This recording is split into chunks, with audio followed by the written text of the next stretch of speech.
Ahem.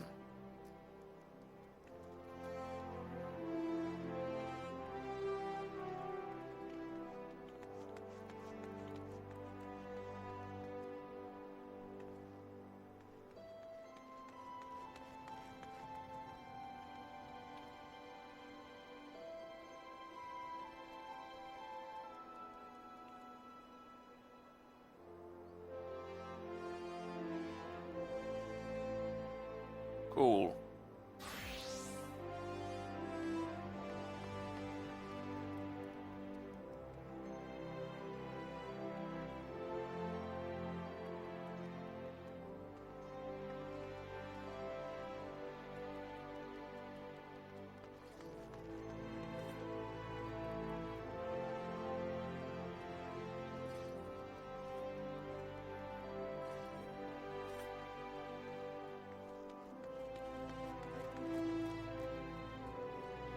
Right, sorry about that. Oh, some errors on the stream as well. But I think it's all fixed now.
Well, you sure looked. Well, you sure look the part. Do you feel anything from the soul crystal?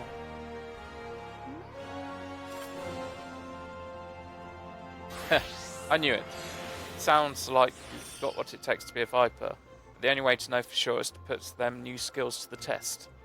For that, we'll need prey. From what I hear, you adventurers have got your own guild. So I'm guessing the folks there will know the best spots for hunting. Let's go see what they can tell us.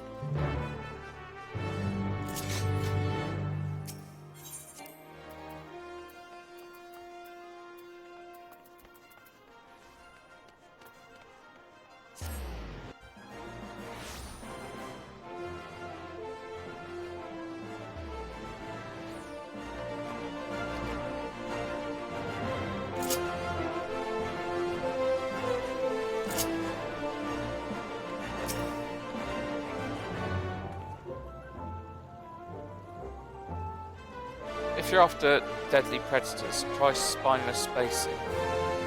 Lately they've been sightings of heretofore unknown species. Those that slaughter anything that moves, including travellers. What's worse, they work in packs. Even the adventurers hired to cull them ended up meeting a sticky end.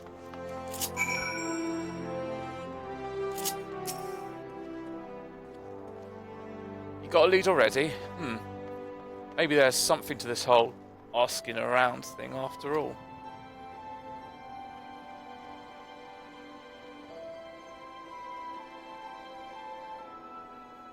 Critters not from around these parts, you say? Either they got chased out of their usual habitat, or they were brung here. Either way, that's bad news for folks unfortunate enough to cross paths with them.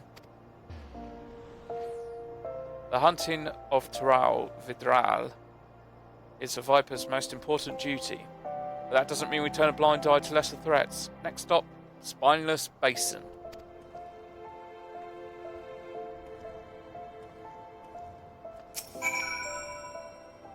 I don't know what that man was on about. Who'd want to go looking for monsters anyway?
These two adventurers ran into a whole gaggle of the fiends we're after.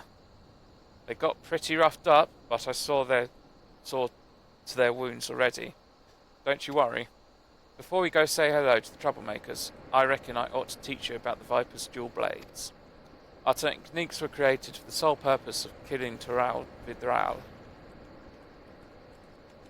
Most of them are meaner varieties of things you might encounter in the wild, often with special powers to boot. To stand a chance against these powerful enemies, our ancestors looked to Vipers for inspiration, always twisting and turning to find the perfect angle of attack to take down bigger prey. Two blades for the twin fangs of a viper, to wield in tandem and strike with precision. They can also be combined into a single weapon that weaves and sways like the body of a snake. By switching between these stances, the Viper has the capacity to adapt to any situation. Now, the prey we're after tonight ain't nowhere near as fearsome as the Taral Vidral, but they'll give you a chance to test out your new skills.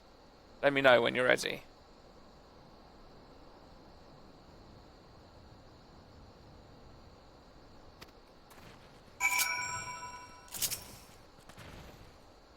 The beasts we're chasing are supposed to work in packs. My gut tells me there's a whole bunch of them over by that big old tree.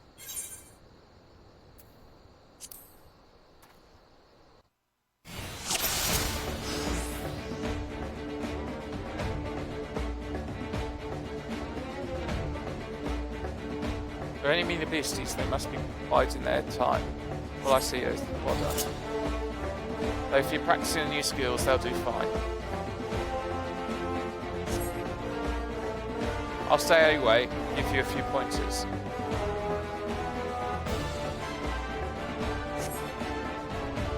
Let me know when you're ready. I think I might be under-geared for this. Let's see. Let's start with the basics. There are two stances, Dual Fang and Viper. Dual Fang means wielding your two blades separately. Start by using either Steel Fangs or Dread Fangs. Press the attack. To finish the sequence, switch back to Viper and hit them with Death Rattle.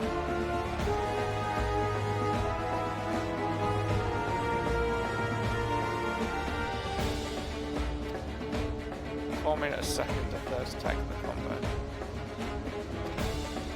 You have your Serpent's Tail signed to your hotbar. That can automatically change to death. It's favored.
Got the hang of that.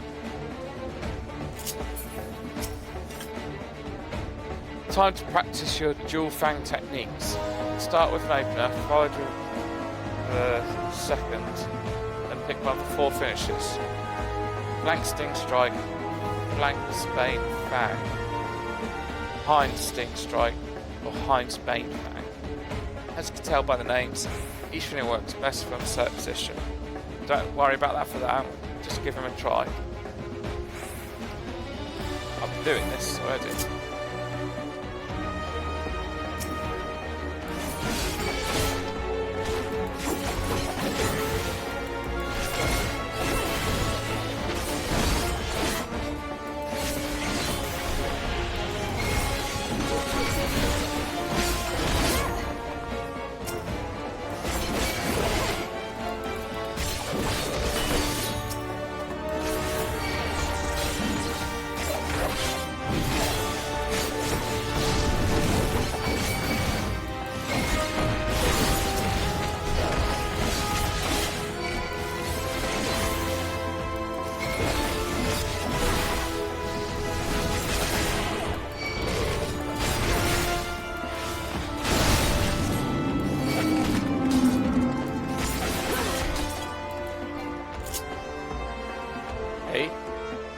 What was that?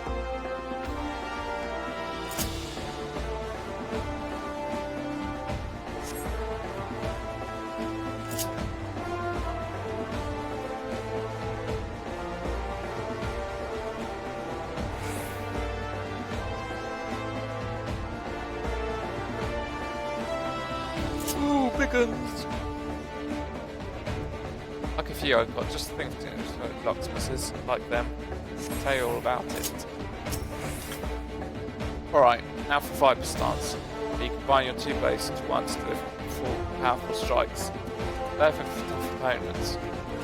Open with the Dreadminder, then transition to either Twin Fang Bite or Twin Blood Bite for dual fang starts. Oops. How are the secondary attacks? That allows for the use of dual fang starts. Right. I'm trying to check that I'm not missing any actions.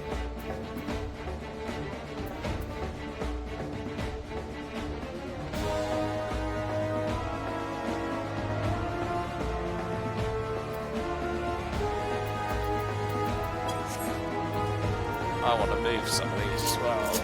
Right.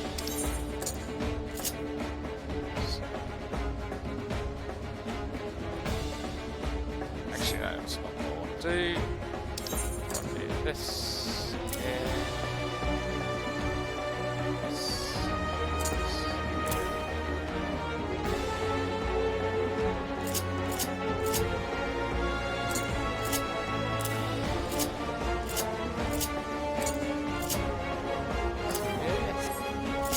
Let's try that.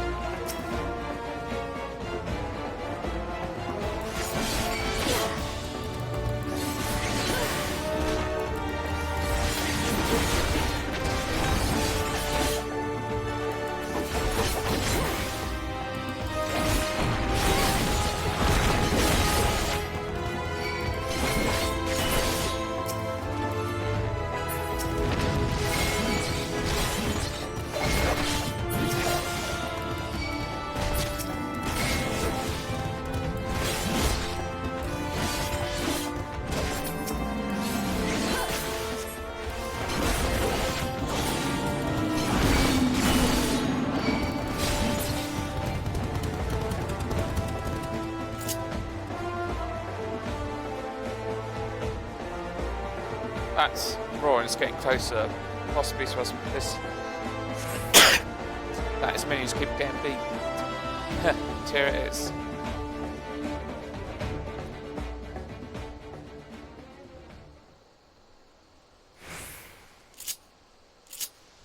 Time to take it down a peg or three. Just remember what you're dealing with here. You ain't no pushover like the rest.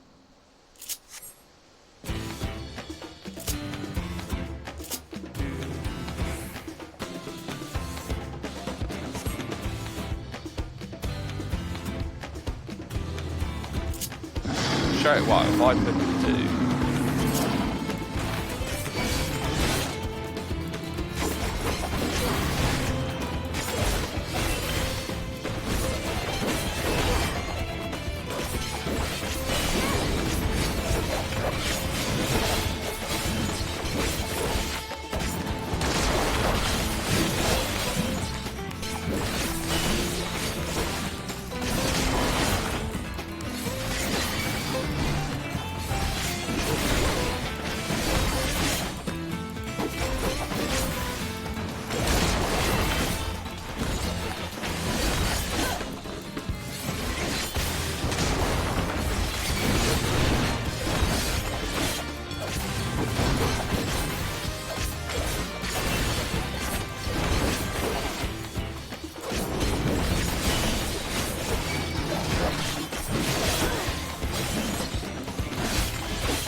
Cool, I think I've got the hang of that.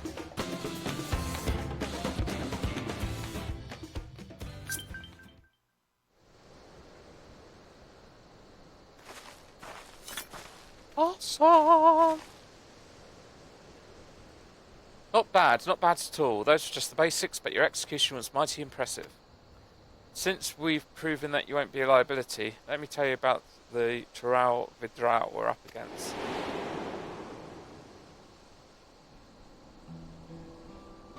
We call it Iksuk Zaimajun. It's an offshoot of the Brax, a deadly jungle predator, and after a series of mutations, this one's grown huge wings. Worse yet, it's smart as a whip and has a mean streak to the arm wide. After learning of the beast, me and one of my promising students set off to slay it. Facing it head on seemed like suicide, so we laid an ambush. Almost worked too. Almost. We thought we had it subdued and made our approach to deliver the killing blow, but we'd underestimated it, the fiend's cunning nature. When we got close, it lashed out, lightning quick, before taking to the skies. I cradled my brother in arms as he breathed his last.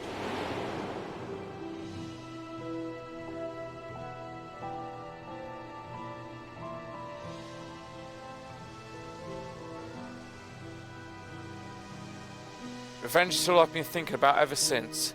I travelled the length and breadth of Tural looking for that beast, with nothing to show for it but a half-dozen pairs of ruined boots.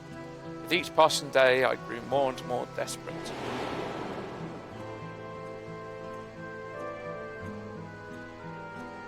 That was until I met folks who crossed the salts on a trade ship from Ordal. They claimed they'd seen a huge winged creature flying eastwards over the ocean. Knowing how clever Ixor's is, I reckoned it'd be gone in search of new hunting grounds, somewhere without an established threat like us vipers. So I brought passage on a ship, and here I am. Little did I know Ailsa would be damn near as big as Tural. I'm a fish out of water, and I'm not afraid to admit it. Or that I'm going to need all the help I can get. That's where you come in. With you on my side, I might just stand a chance of avenging my fallen comrade.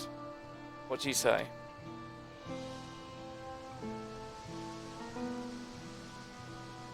Thanks, that means a lot. Let's get back to Ordal and see if we can't find some clues to the Iksuk Smajun's whereabouts.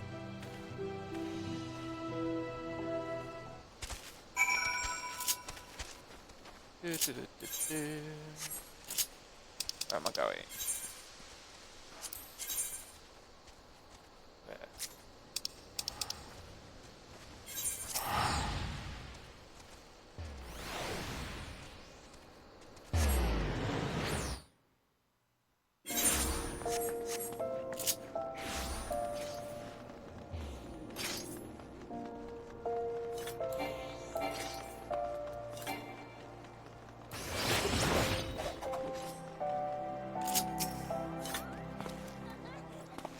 As you saw at the Weavers Guild, chatting up folks ain't my strong suit.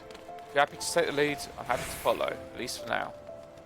I think you could ask the locals if they spotted any strange creatures flying around. As for me, I'll study your technique, see if I can brush up on my social graces and whatnot. Yeah. Cool.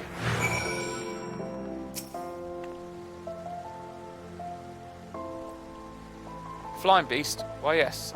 Of late, we've had sightings of such a creature, more and more each day. We're looking into it ourselves, but there's been no reported attacks, nor can I provide a more detailed description. As such, I can't say if it's the same one you're after.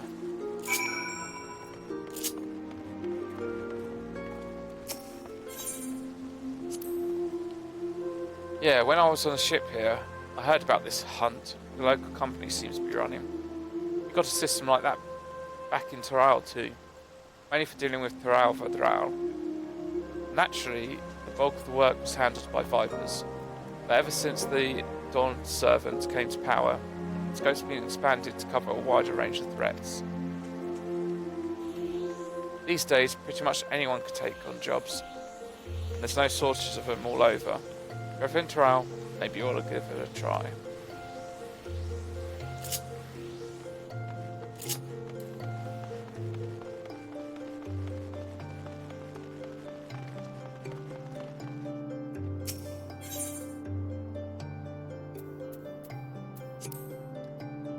A lot of people here. We got cities of our own back in Toral, but this is something else.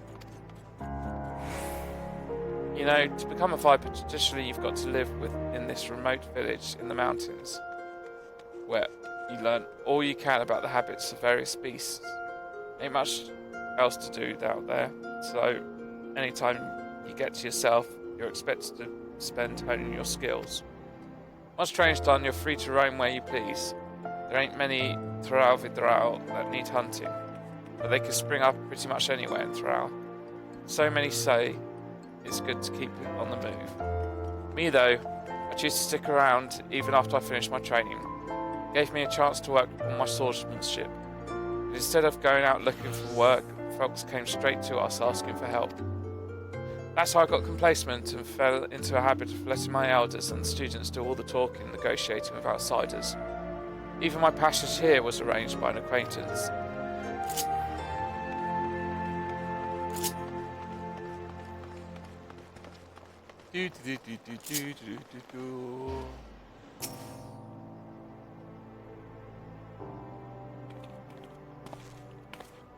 What? A winged creature? Well, I've heard any of the rumours. They say it has a dozen faces, ringed with red, wriggling tentacles. It shoots beams of light from its eyes. Of course, it's all too common for those with more money than sense to bring in bizarre species from distant lands. And the trouble with rumours is that they grow ever more fanciful with each retelling.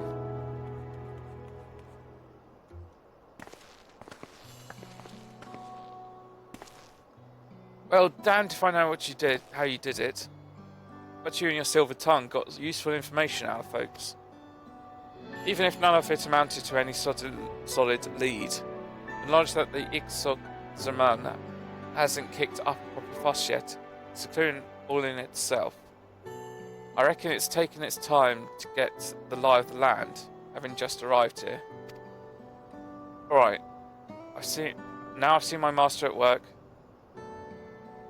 I'm going to try my hand at talking to the locals. The best way is to learn by doing.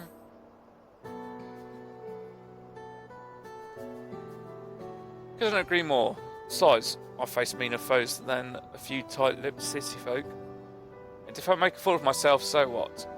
I'll just ask someone else. And it just so happens I brought with me a whole bunch of herbs and knickknacks from back home that I can sell to keep myself fed. It might take a while to find any solid leads, but at least I can get by for the time being.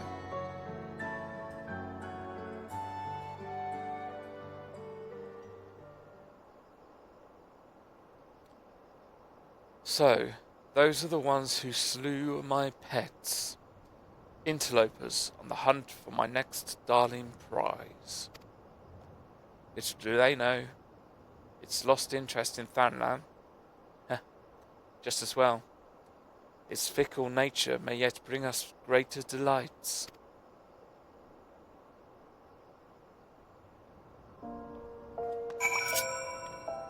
Alright. I'll be doing my damnedest to get more information. Might take a while though. So come see me later. Don't forget to practice your Viper techniques.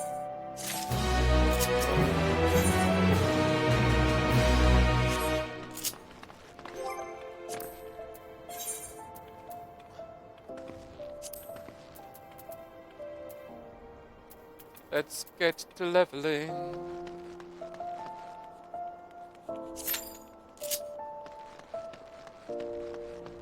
Wait a minute.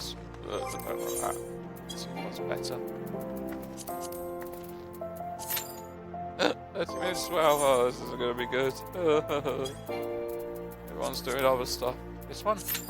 Oh, 30 minutes as well. Oh no. This one. 30 minutes also. Oh god. This one?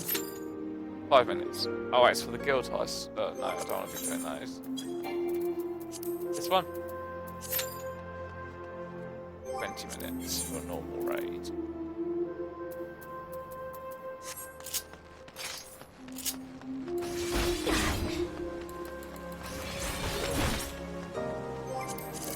Party finder?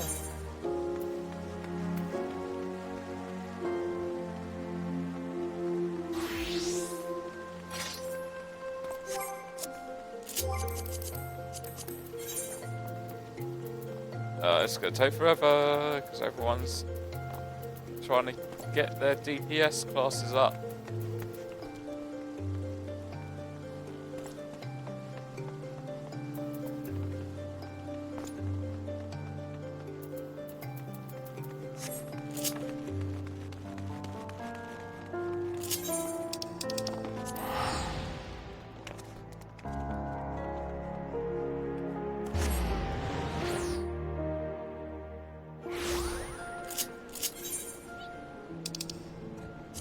What could I do instead?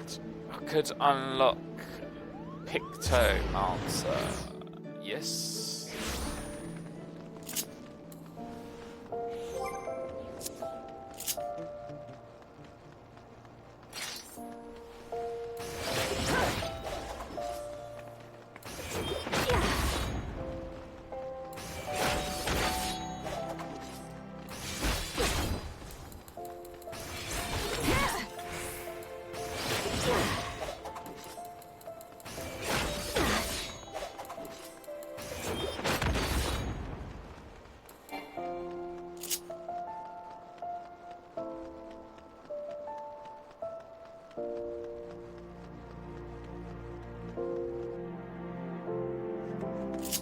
This one.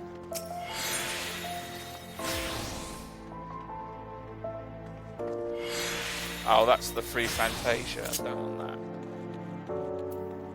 Where is Pictomancer?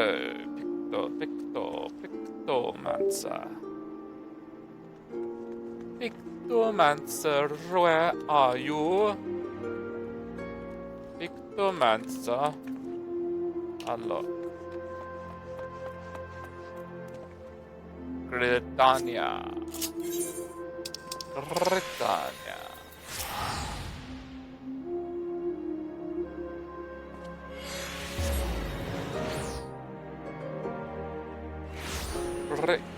Britannia.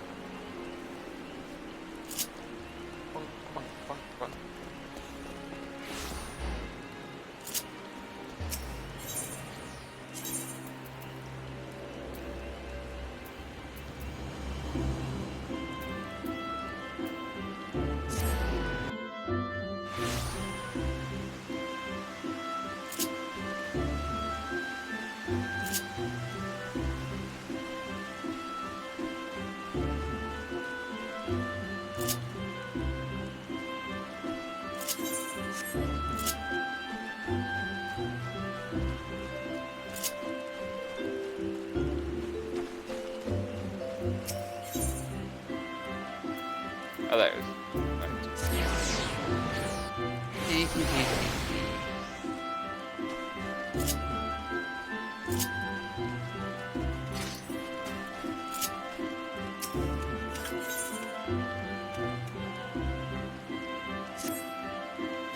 Matron, help me. One more complaint this day, and I swear... Forgive me my rambling, but please, tell me you haven't come to make a complaint. I'll have you know my evening is going swimmingly.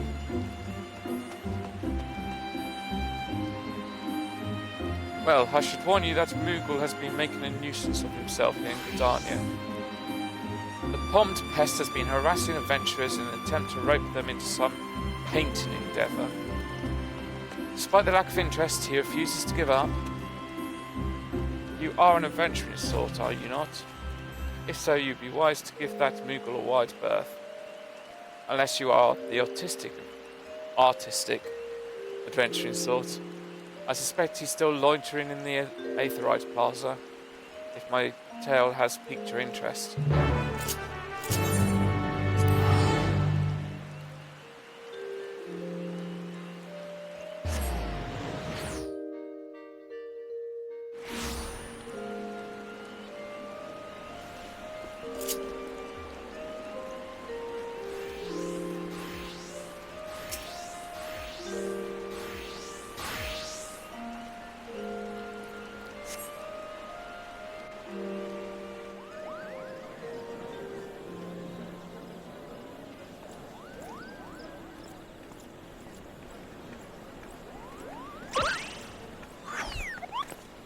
Hello.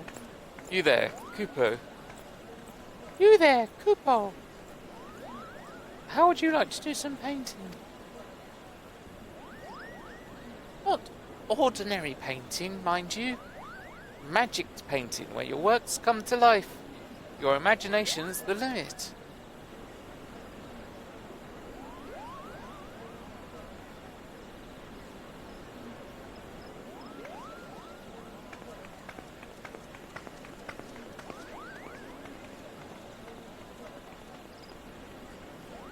Ah, Kupo nuts. Why won't anyone give me a chance? They could do so much good with the power of pictomancy. I might be more interested in learning about pictomancy. Well, what did you say, Kupo? You're not pulling my palm, are you? You wish to know more about pictomancy? Truly?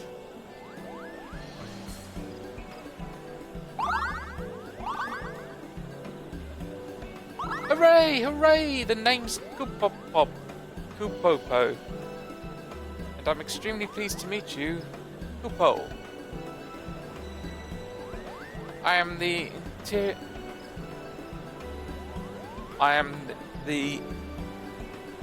inheritor of Pictomancer's soul crystal. Inheritor, sorry. Can't read. I'm the inheritor of Pictomancer's soul crystal. And I seek a creative individual who can carry on this arcane artistry. A history lesson is in order. Pictomancy was conceived some 1500 years ago, in the dusk of the 5th astral era. While other schools of magic that originated during that period, such as black and white, were expressions of the caster's will, Pictomancy relies on something even more abstract: the imagination. By channeling Aether into a concept held in their mind's eye, a Pictomancer can give form to the formless.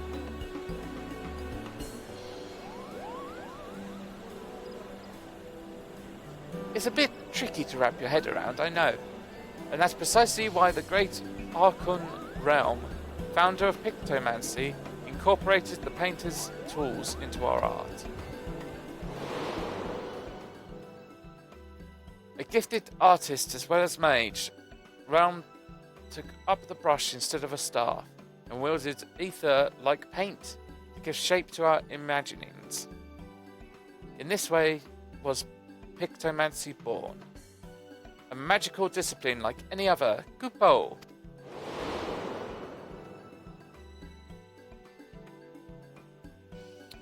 Now, Realm was a charitable soul and never ever used her powers for self-serving ends. She dedicated her life to aiding and defending those in need. During the War of the Magi, Realm travelled the land and saved countless people with her Pictomancy, and it was for those deeds that she earned a place among the 12 Archons. So, how about it? Would you like to take up the Archon's noble legacy and become, dare I say it, a Realm reborn? Ahem.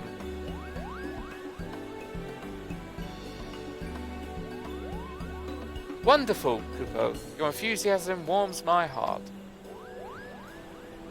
As I have only one soul crystal, however, I must ensure that I entrust it to the right person. Therefore, before I grant you this dazzling opportunity, I require that you attend a job interview. Seek me out at the Carline Canopy, and be sure to come prepared with your fanciest, Pictomanciest answers for my flurry of very professional questions.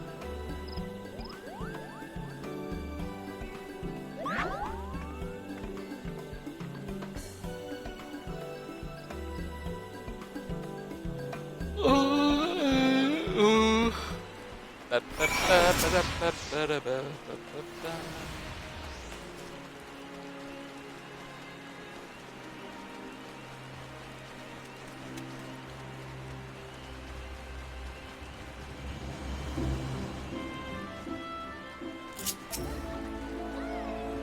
there you are. I would have invited you to my cosy little hovel and put out tea and biscuits, except I don't have a cosy little hovel, or any home to speak of, for that matter. Such is the life of itinerant Moogle. Couple. I haven't any guild to my name either, so I can't order us tea or biscuits, but we can avail ourselves of a table.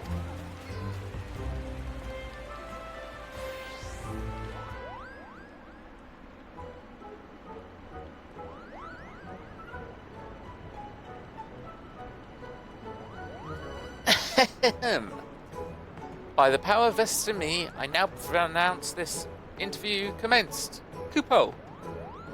Let's begin with the basics. Might I have your full name? I'm Nima Yutsua.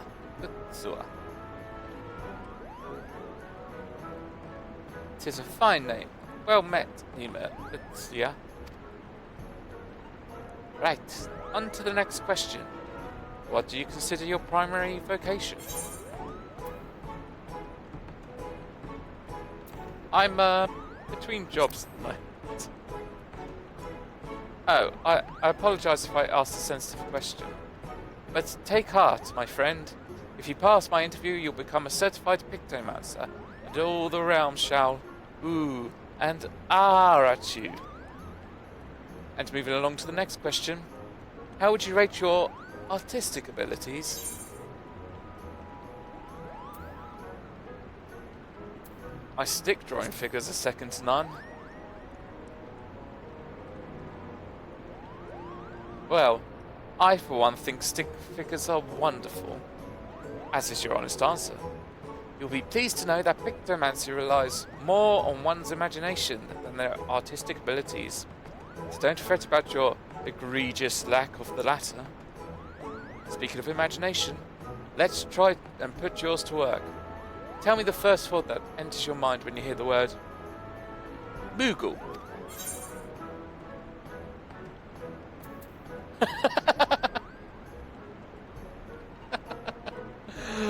I think we've got to go for the last one there.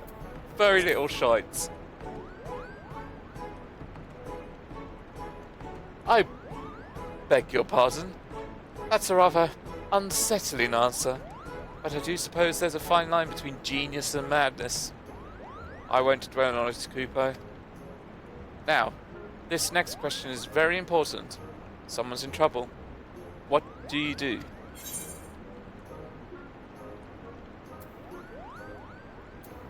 Ask what the reward is to see if it's worth the effort.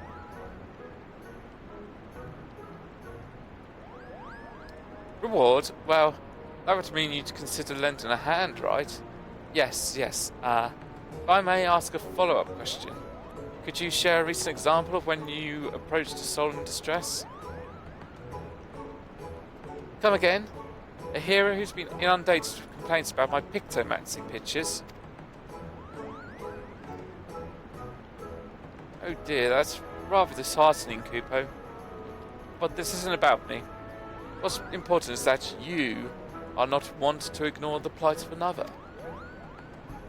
That willingness to serve a greater purpose and emulate Arkan's realm example is the key to becoming a truly talented pictomancer. Having considered your answers, letting you become a pictomancer may have moderately disastrous repercussions. Still, I've made worse decisions in my life. There's no denying you show promise. So, I'll give you the benefit of the doubt. I deem you worthy of the soul crystal. However, I should warn you it comes with some proverbial strings attached. A bit of emotional baggage, too. You see, several months ago I got into a terrible argument with my best friend.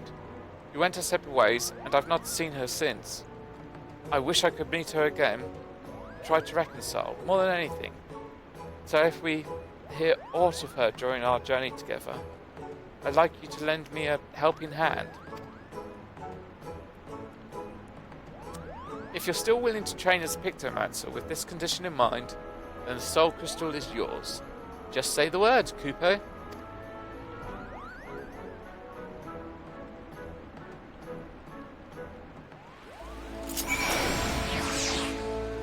So, you still wish to be a Pictomancer with full acceptance of my conditions? And as promised, I bestow upon you the Soul Crystal. And to help you get started, I've prepared a set of equipment. Beyblade fits Kupo. Oh, I'm a Muppet, I didn't use the...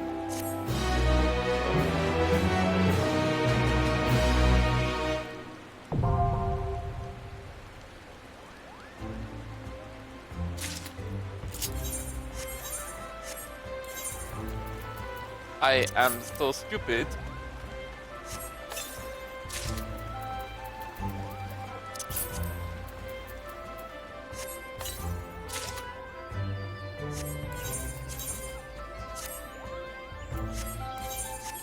Right, let's sort some of this out.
Okay, time to sort out my action.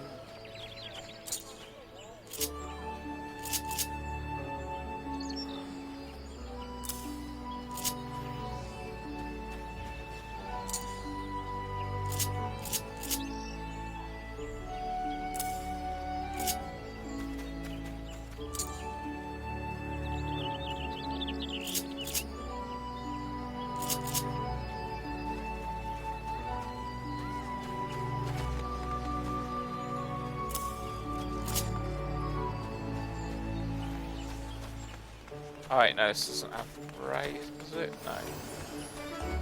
No, this won't be a raise. Basic ones out the way.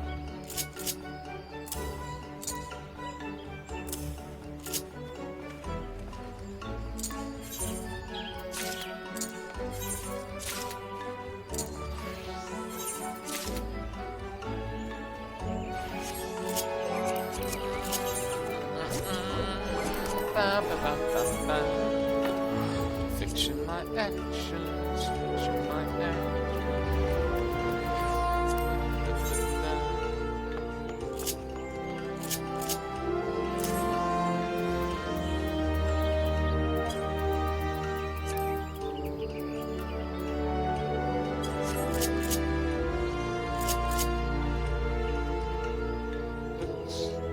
Oopsies.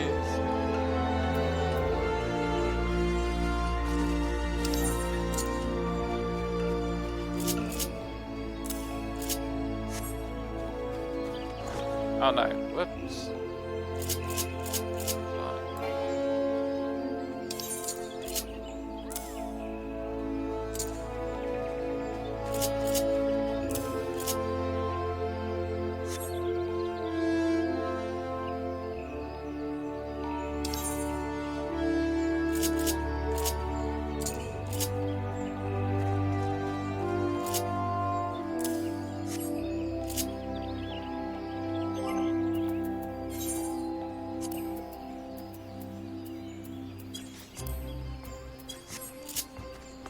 Okay.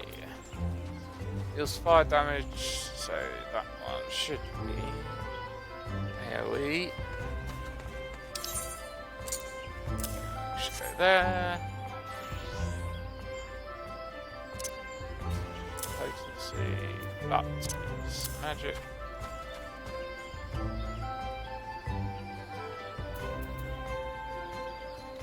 Alright, so that's a barrier. Oops.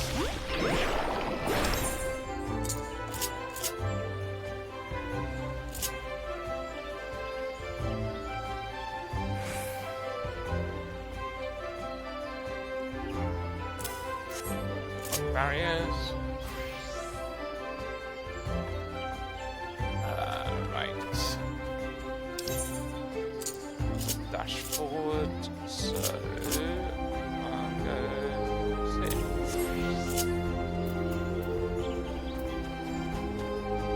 That's another AoE.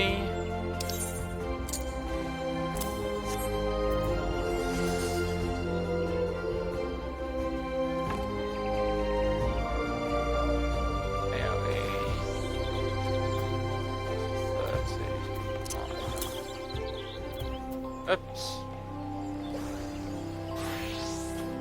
Oh no. Ah, yeah. What?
Right.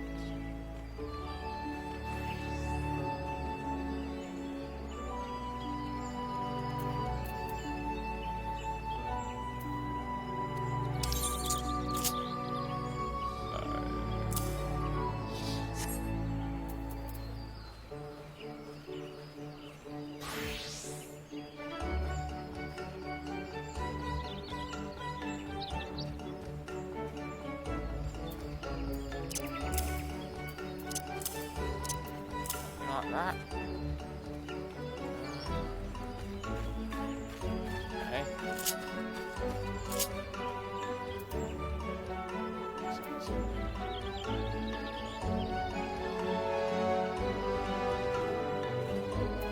That's all my painting actions. Okay. So that should be there like that, maybe.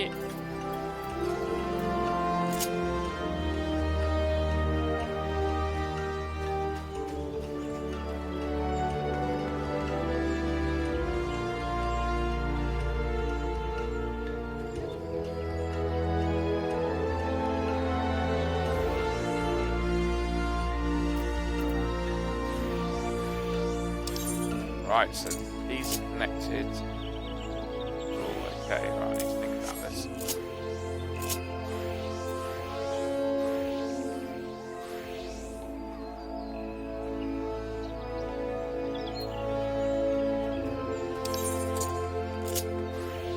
Right,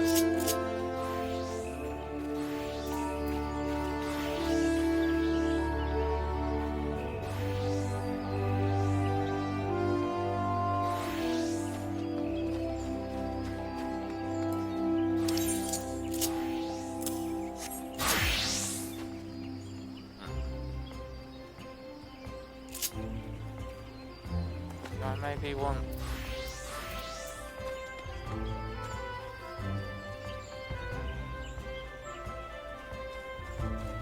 Creature. Oh, okay. So, fun ones are connected now. Let's see.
So, subtractive palette.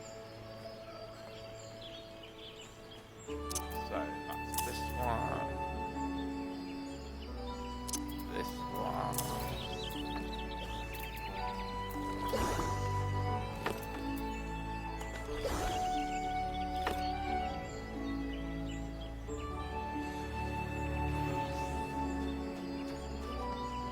Right. Subtractive palette.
Go with something like that.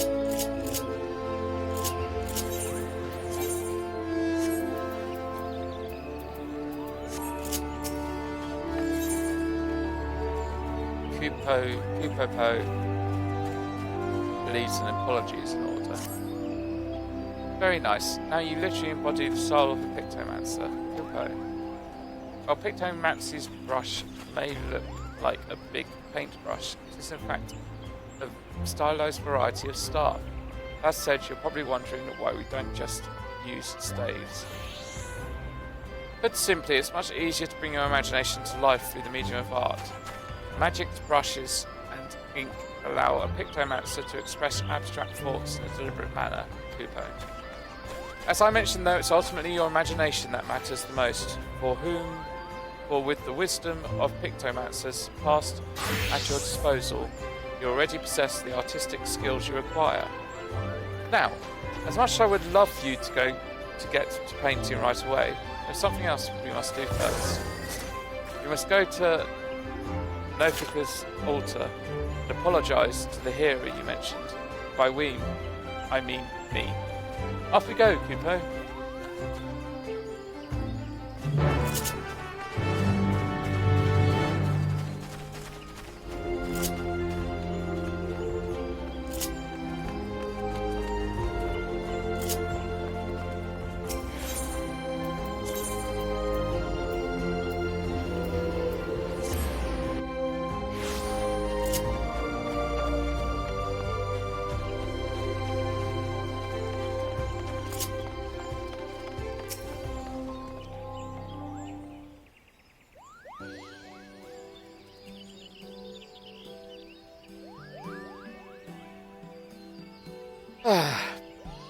For the love of the elementals, no more complaints. I wish I could quit. Ah, I beg your pardon, adventurer. That Moogle there. Is that perhaps... Indeed, I'm the one who caused you much trouble. It wasn't my intention to do so, and I've come to beg for forgiveness. Goooo. Oh, I see. As you appear to be genuinely remorseful, all that I ask is that you refrain from aggressive solicitations henceforth. Agreed? You have my word, goooo. Now that I've found a capable pictomancer, my soliciting days are over. I'm relieved to hear it. With this matter settled, I may turn my attention to another situation. Oh, and what situation might this be? Distressing noises coming from an empty manor in the Gentry's ward. Fiends are believed to be haunting the cellar, and their nightly clamour is keeping the surrounding residents awake.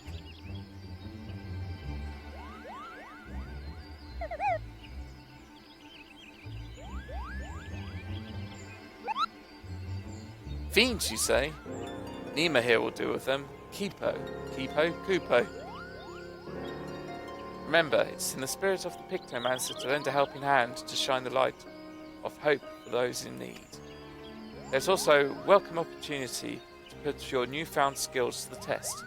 Rest assured, I'll be there to offer sage advice every wing flap of the way.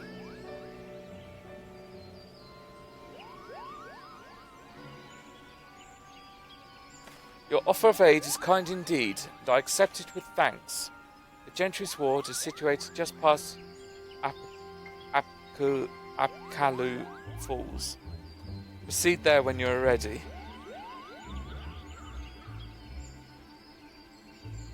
And ready we are, aren't we, Nima? Let the pictomancer training begin. Goooo.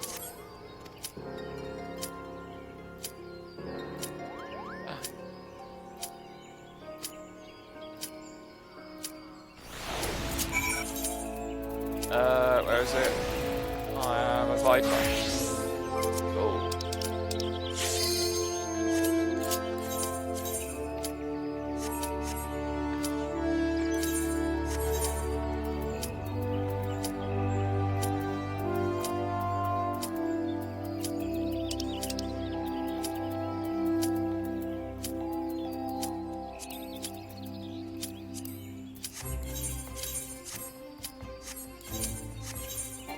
Whoops. Okay. Sorry, I realised that my oh, that's actually...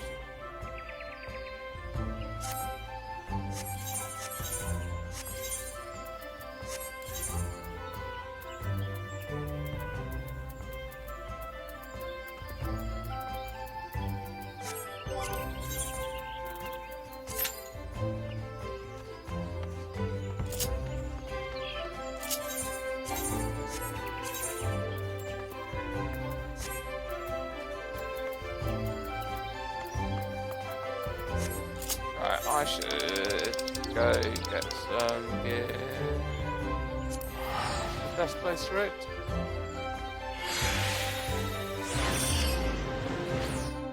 To get some accessories.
Right, enough of that. Let's continue with some answers. Okay. First, now I've got a long wait on the queue again.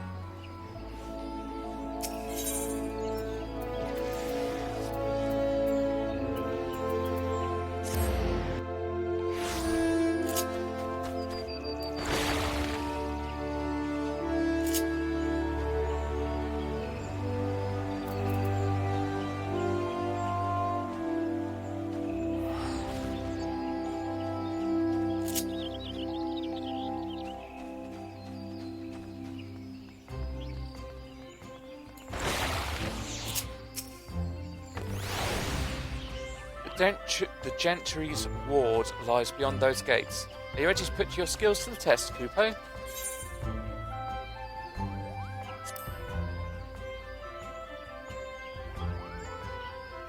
Excellent. Time to clear out that manor. Kupo.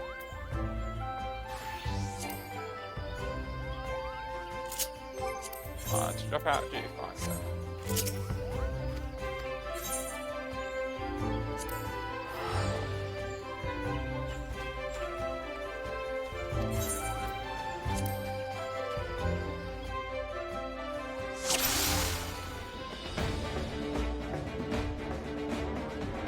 Here we are, Kupo.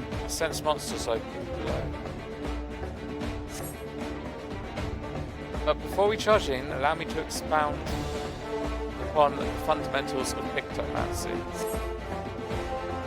You must first paint a motif on canvas. Only then can you bring it to life.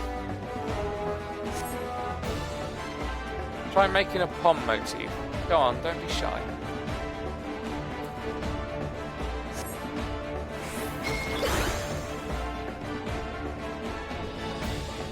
Well done, Kupo. Now unleash it upon your foes. Focus your magics on striking that dummy and summon your pom muse.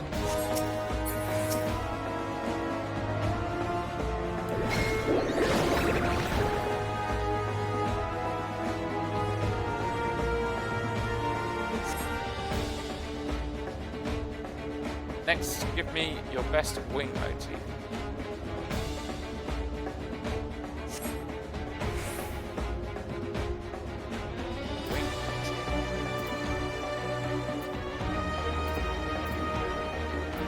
Am I missing one of them? Where is it? Oh no, it's the top. Ah, okay, so it turns into a match.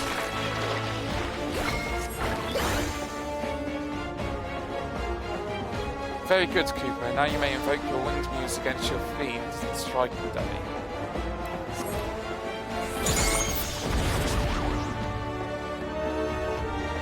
With poms and wings fresh in your mind, I want you to imagine what these muses could accomplish together. Fusing them will give life to a fantastical mover. Think big magnificent thoughts and envision your new friend, Mog of the Ages.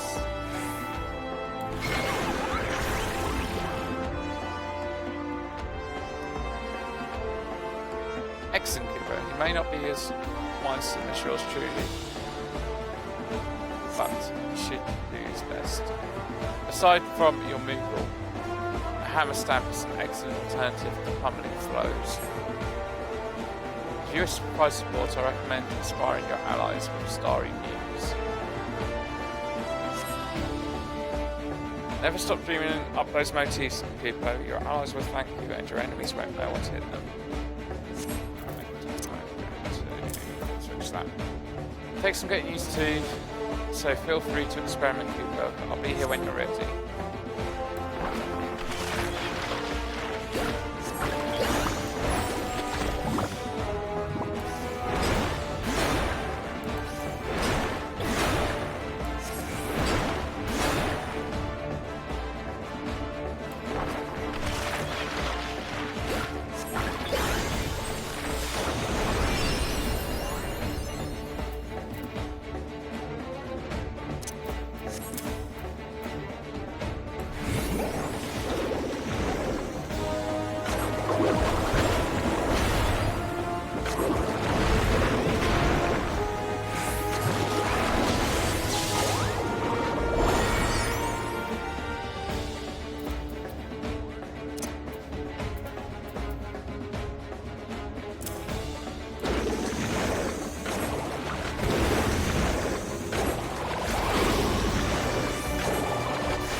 set, Goooo, and it's time we silenced that noise.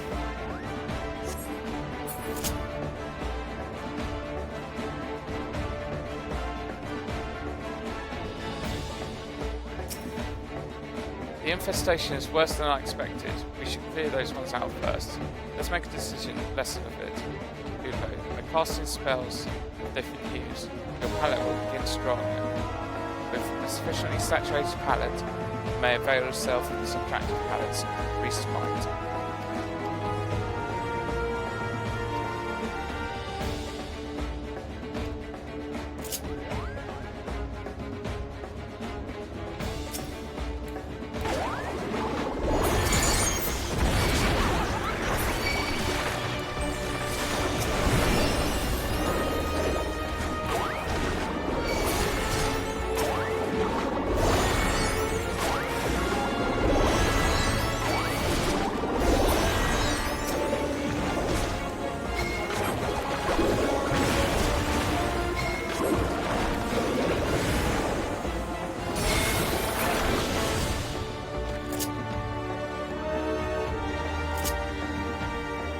You're a natural with the subtractive palette, Goooo.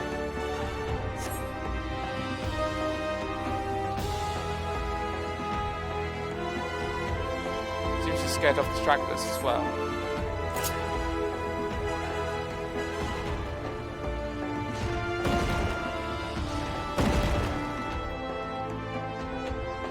Ah, now that's an obnoxious noisemaker.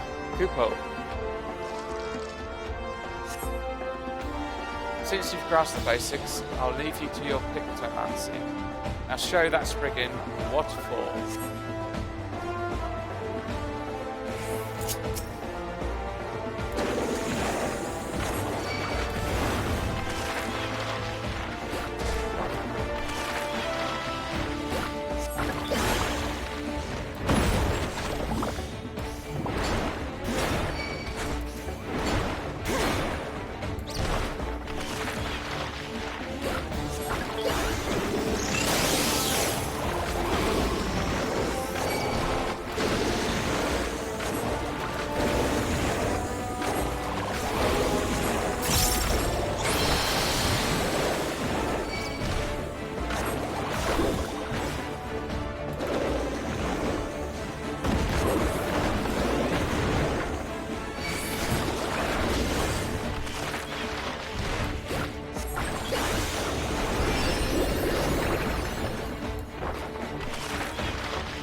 Nice.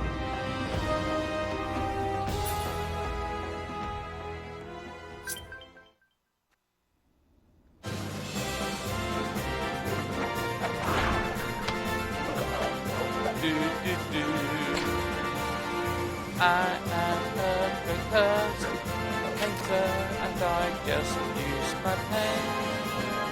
Kill those guys. Well done, Nima. I knew you make an excellent pictomancer from the first. Or for the first. Did you really, though?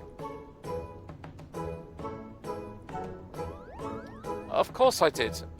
Moogle's honour. In any case, with those clamorous fiends gone for good, the residents can rest easy once more. But come on, let's quit this place. The dampness doesn't agree with my fur.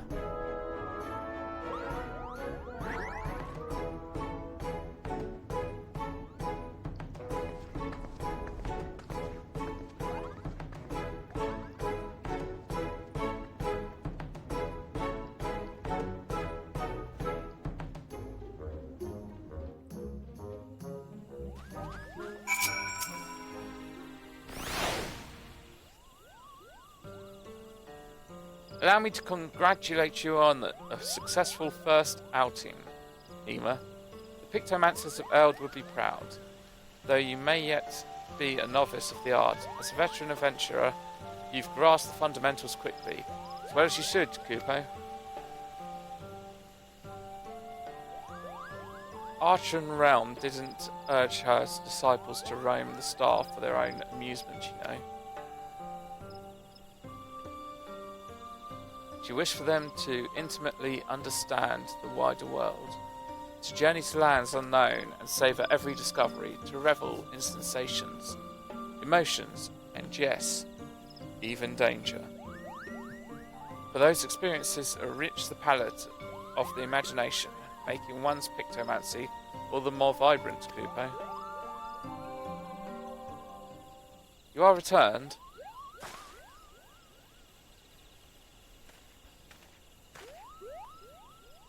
I began to worry and came to see whether all was well. Dare I hope you've dealt with the fiends?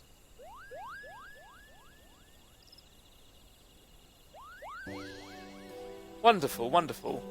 With this, all outstanding matters of concern have been addressed, and like the residents of the Gentry's Ward, I too shall sleep soundly once more. You both have my heartfelt gratitude. May the matron keep you wheresoever you should go.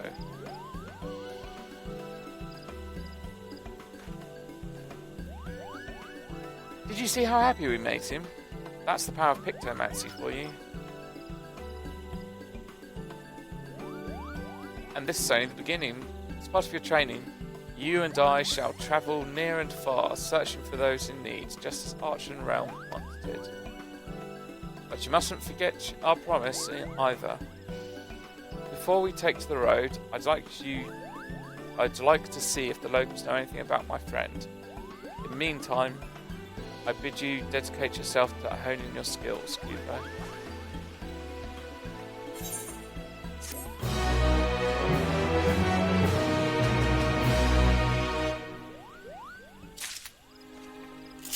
And now we're locked out.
Yeah, all the queues are gonna be terrible.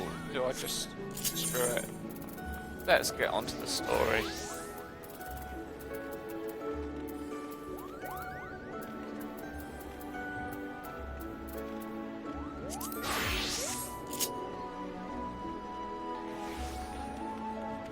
Right, where are we?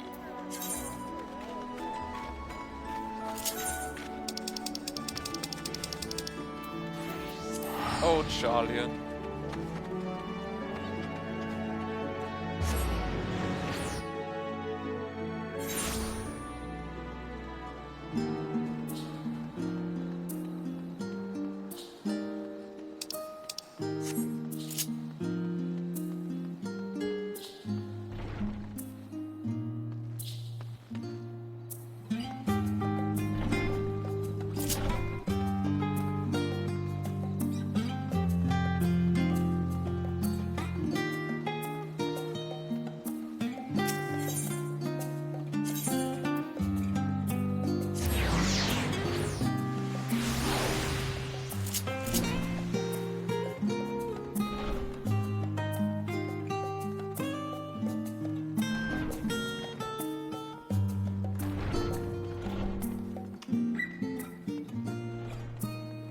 Whoops.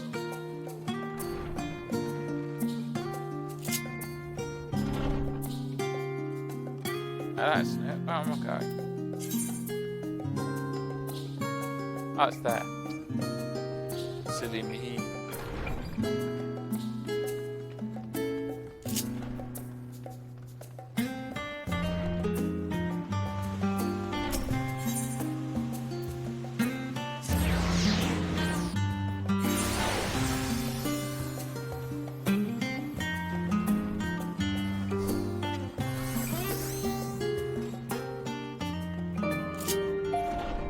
Oh, it's right there. Cool.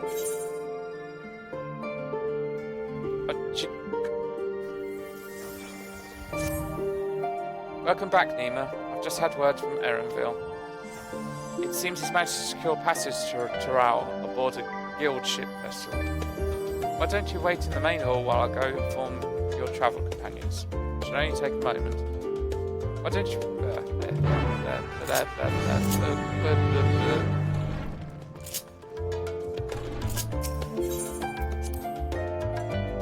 Cutscene.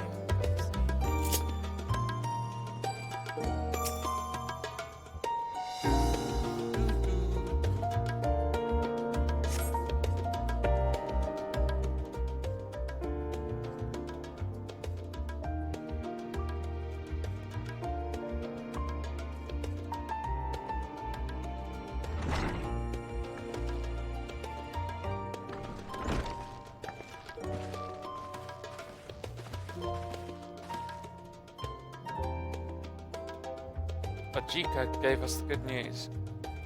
Made ready to set sail at a moment's notice. The only one yet to arrive is Erenville himself.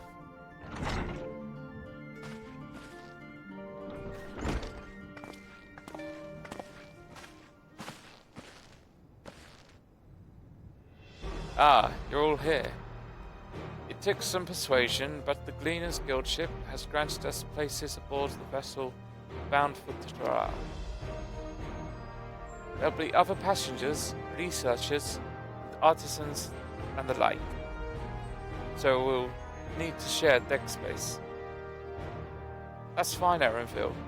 I doubt anyone expected we have a ship all to ourselves. They're not casting you off just yet, so if you have any lingering concerns, now is the time to voice them. I wouldn't call it a concern. Everyone's clear on what we'll be doing in Taral, yes. We've not forgotten. The nation of Tilolia is in the midst of deciding its next ruler. As your chosen allies, we shall assist you during the rite of succession and support your bid to become Dawn Servant. In addition to that, Alphanode and I have another objective. As part of its reconstruction, Garlemald seeks ways to reconcile and re-engage with its neighbours. By visiting Tural, we hope to learn more about how its myriad cultures interact with one another, how they find common ground, develop stronger ties, the sorts of insights that might help our friends in Ilsabard. We will pursue this goal in our own time. You can be assured that we will give the contest all due attention. That is all I ask. Otherwise, you're welcome to do as you like. You wanted to find out about your grandfather, right, Klein? Yes. As far as we could determine, in the old missive I found, he had been tasked with investigating the Golden City by your father, the Dawn Servant. Yet, oddly enough, we have no record of that investigation in our archives, and nothing to explain the earring which accompanied the letter. Thus, for reasons both official and personal, I should very much like to get to the bottom of this mystery. I'm sure there'll be a chance to speak with Papa. You can get your answers right from the source. I'll look forward to meeting him. In any case, you're not the only one with an interest in gold, in the City of Gold. The Golden City is a children's bedtime story. I am part of this expedition only because the Third Promise has commanded that I serve as a guide. Still playing the part of stoic servant, I see. What of you? Don't you dare tell me you've changed your mind.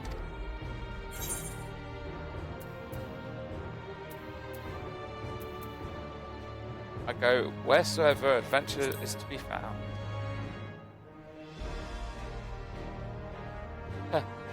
That's what they tell me. Right then. If all are still committed to the journey, then I say we make ready to depart.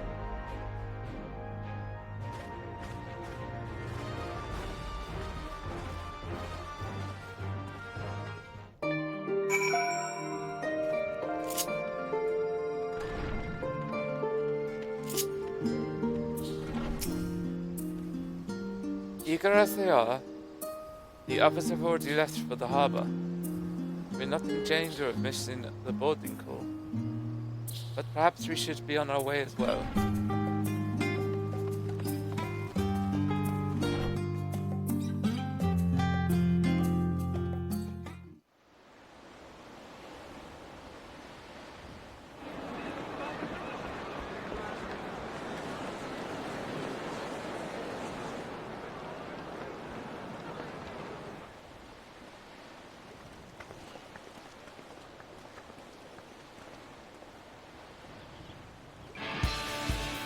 Savoring the moment? I can feel your excitement, your eagerness to explore the unknown.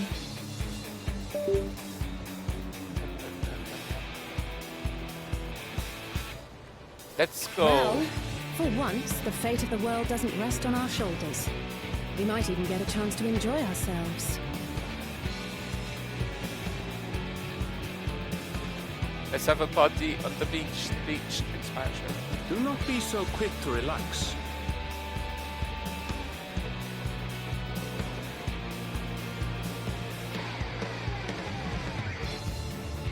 Though Tural may seem but a short sail away on a map, the vast seas between brim with peril. The treacherous waters of Shade's Triangle alone have claimed countless vessels.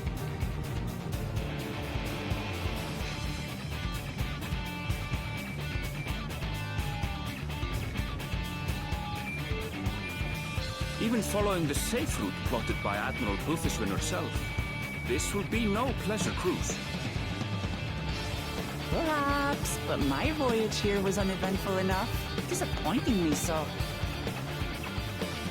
Either way, the two of you have first-hand experience, which will be of great comfort in the days ahead, I'm sure.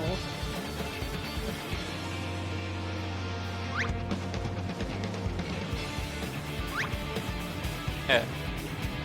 Aye, it's nothing new to us. All aboard! We're casting off!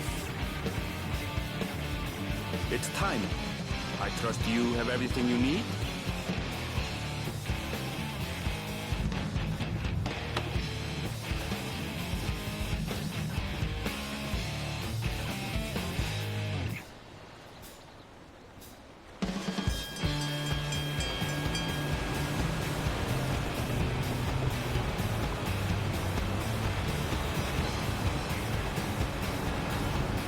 And so does our ship cast off from the docks.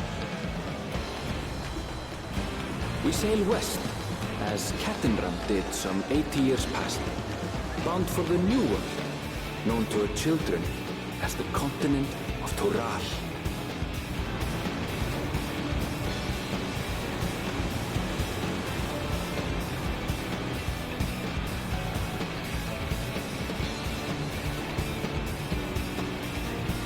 Just wait, Papa. When this contest is said and done, it'll be your daughter who sits the throne. Me, Waklamat!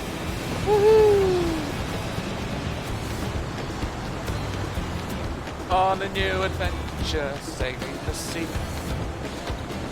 Up for how we go.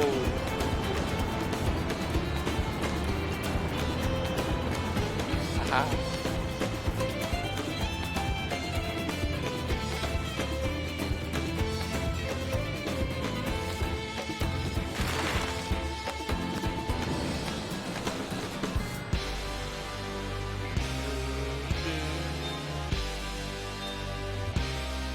Yay!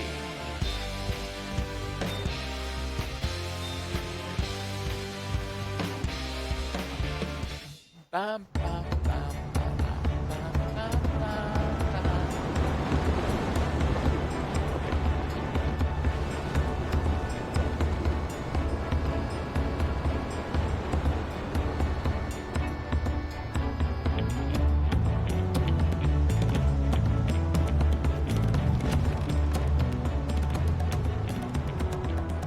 Smooth sailing so far? Aye, so far so good. But this sea, she's a fickle one. Calm one moment, blowing a gale the next. I'll take my rest while I can then.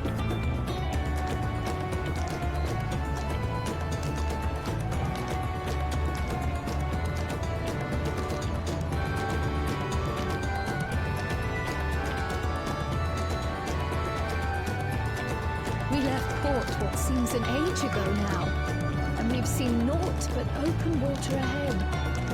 I knew Toral was far, but it's another thing to really know.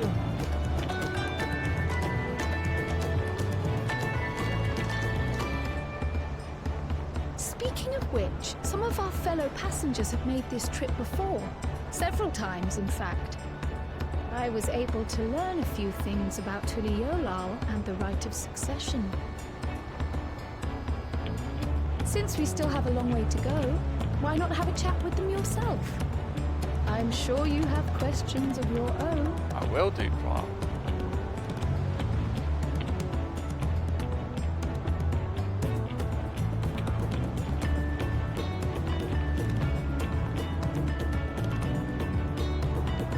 Did you look out across these same waters, Grandfather?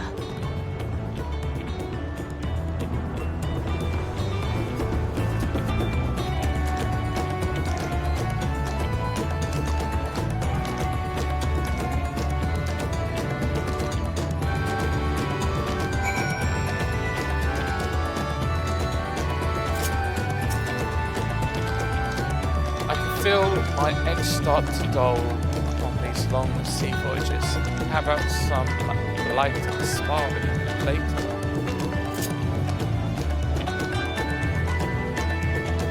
Anyone else? Oh, Cryle. Hello, Cryle. Have you spoken with our shipmates? Toral is still a good distance away, and it might be a pleasant way to pass the time.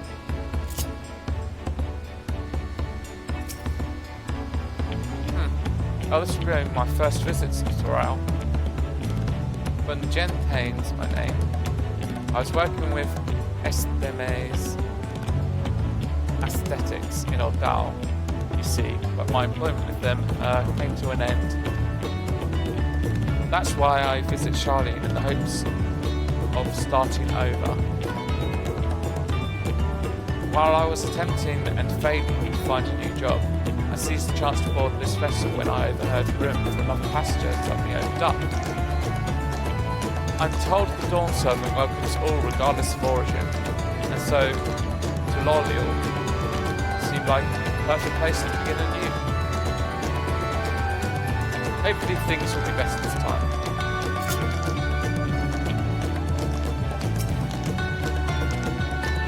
I see you in Eorzea before. You great and famous hero. Gah. I've had enough of playing the simpleton. There was a time when we took great pains to maintain the deception, but with more of your Eorzeans coming to Toral, it's become impractical. Besides, my mercenary days are over. Too many of our war bands have fallen, and so we head home to lick our wounds. My story, well, since you asked, I wanted to retrace the historic journey of the great Ketenram. You know, the first Eorzean to set foot on Toral, almost 80 years ago. The Mamuljar's leader is said to have welcomed Ketenram with open arms and sent him home with a bounty of silverware as a token of their friendship. But the real treasure was the crops he brought back. Potatoes, tomatoes and corn, which spread across Eorzea like wildfire. His grand adventure led to culinary revolution. Tales say Ketenram returned to Toral several times after that, but his ship vanished during his last recorded voyage, and he was never heard from again. That's the second explorer like him could meet such an end. It's testimony to the ocean's peril. Going here? No. That's the door back to Charlotte. An adventurer, I presume. I'm a merchant myself in Ordal. Speciality imports and exports, Eorzean and Thrali both. If this is your first crossing of the salt, as they say, do remember that the social mores of Eorzea are not necessarily the same as those over yonder. Consider this. It's not uncommon for the various races to be referred to instead by the names of certain clans. The Makote and Etsaro. The Makote, the Hetsaro, for Hothgra, the Ral. Not because every member of a given clan is of the same race mind, but because many individuals of said race were associated with that clan. Fair assumption in certain cases, but take not care not to give offence. I'm told this vessel has been equipped with a barrier generator to protect it from storms. A reassuring thought, though I nevertheless pray there will be no need for it.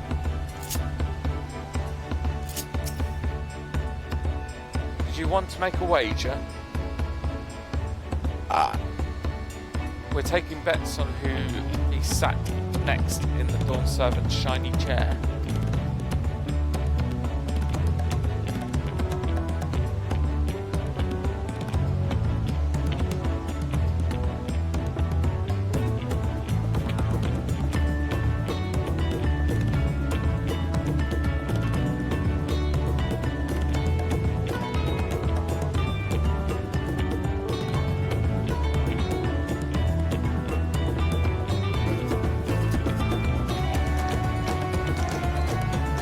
There are 4 claimants in the right of succession. Your young Wukama being one of them, of course. But from what Mamuljar was telling us, the other 3 are all strong contenders, not too many keen to risk their coin on the 3rd promise.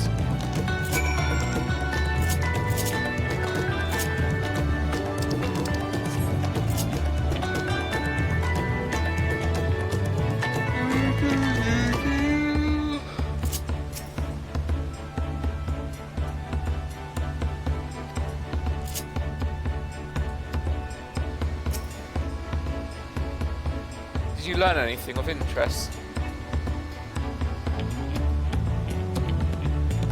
Oh, I hasn't heard about the clan names. We should have Wooklamat and Orenville teach us the ones we should know. Actually, it's getting a little chilly up here on deck. Let's all gather in the cabin.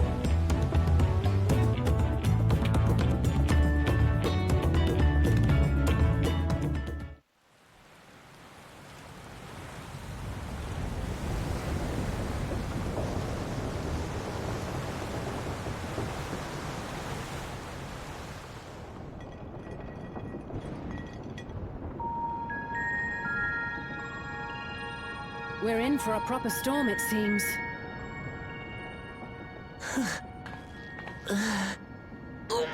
Oh no, Wooklamat, no! How's your stomach? Any better? Seasickness.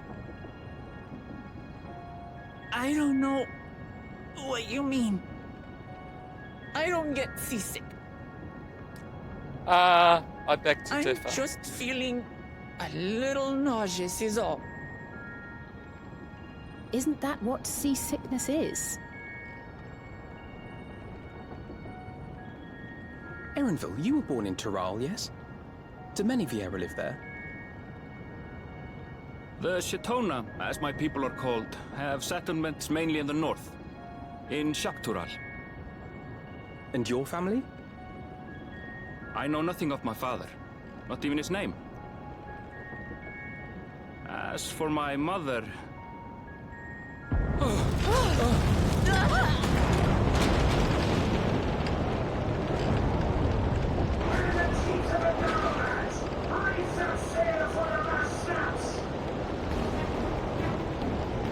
Oh dear.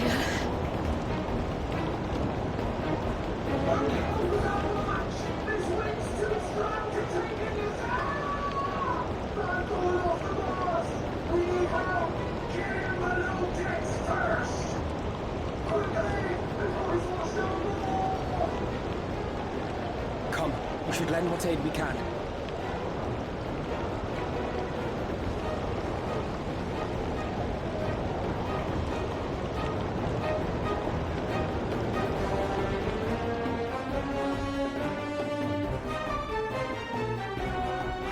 I have not seen the ocean rage with such fury before or since.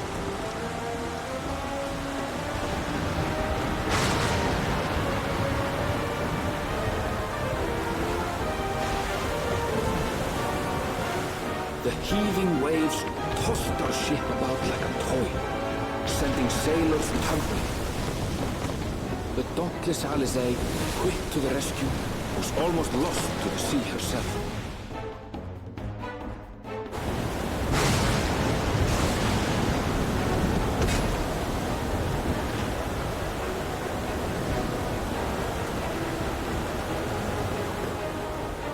Meanwhile, our champion rushed to deploy the vessel's magical defenses, and thereby shield us from the lightning.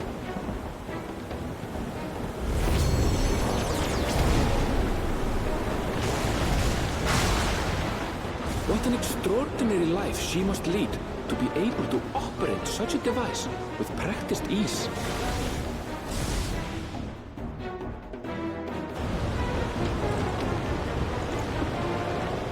Wooklamat, too, threw herself into the rescue efforts, though one might have mistaken her for another soul in distress.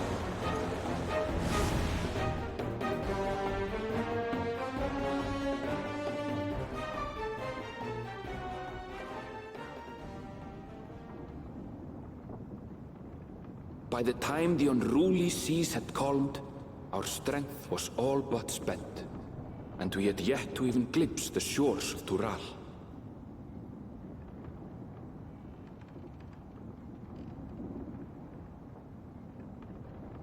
In retrospect, of course, that battle against the storm would prove a fitting prelude to the coming contest for the throne.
morning.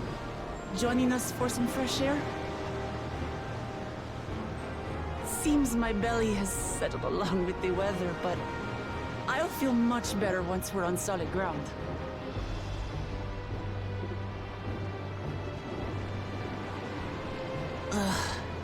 Can't be much farther now, can it?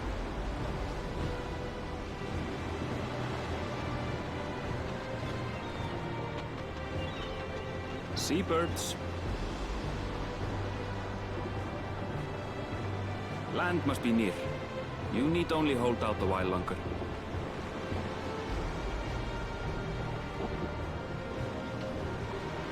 For a dark moment, I thought the ocean might swallow us. Glad to have my pessimism proven wrong. In other good news, I examined the sailor who took a fall, and he's faring well. I'm sure he'll make a full recovery. Good news indeed. If all's well, then we needn't delay in launching the landing boat. Ships have to lower anchors some way from shore.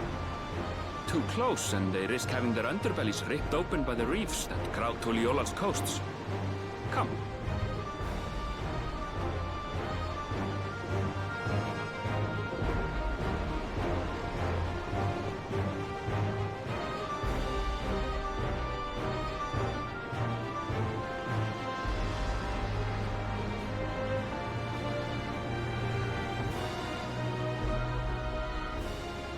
Thanks for bringing us all this way.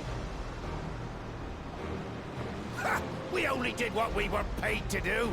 Couldn't hardly set you adrift halfway. If anything, it should be us thanking you for helping us through that beast of a storm. As a matter of fact, everyone's starting to fancy your chances in the contest. At this rate, we won't be able to lay wagers no more. Then I better not let you down. Oh. Easy, stomach. Easy.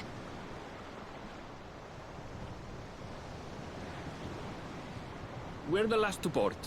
If there's nothing left to say, then let's shove off, shall we?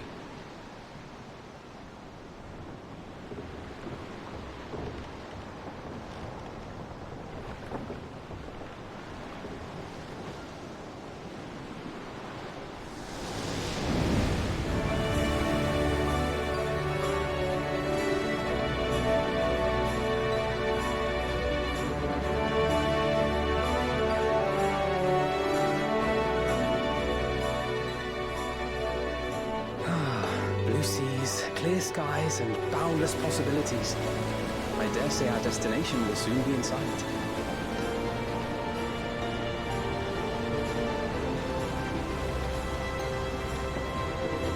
Enjoying yourself for a change?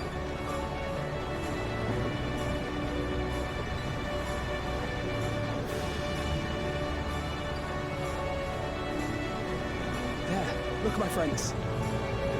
Behold the scene of our next great adventure.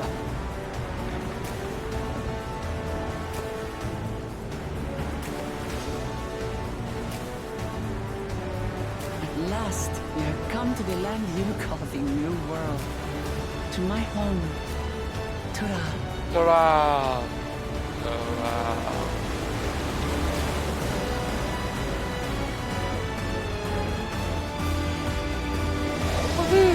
New area.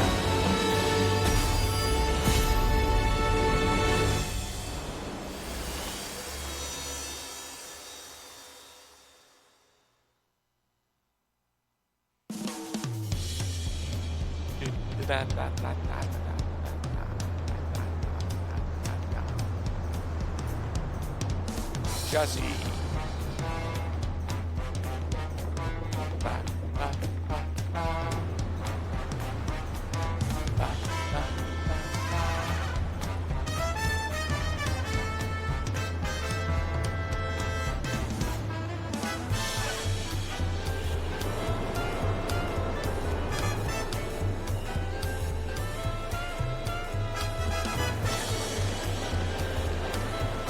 Ooh, this is a happening place.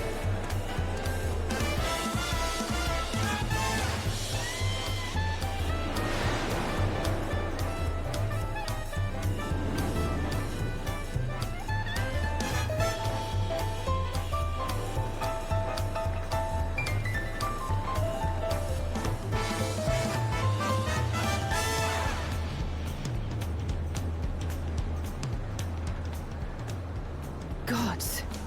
I've seen cities with an impressive mix of cultures, but this is something else. Is that a... No. I've never seen Vanu feathers in that color before. You'll find much here you never knew existed. There may be a sea route now, but visitors to Tulihiola are still few and far between. And as we don't build seafaring ships, only a handful of Turali ever venture abroad. Mamulja sellswords mostly. Those willing to play the fool sail with Lominsan merchants to secure employment in Eorzea. I suppose that makes us a rare sight in your country. Rare and currently undocumented. Were there some forms we should fill out or... Forms? Did you forget who you're traveling with?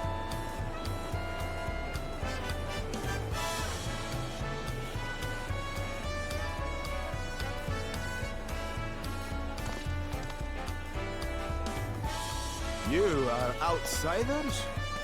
Visitors to Turai?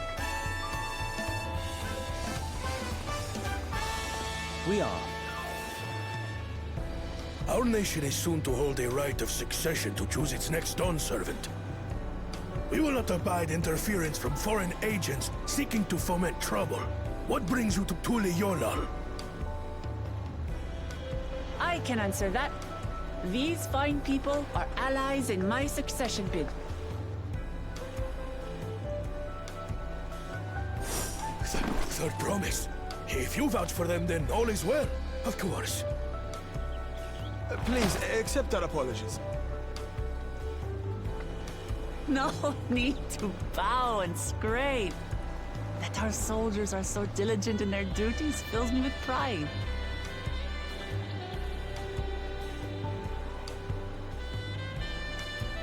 We'll be continuing our patrol then.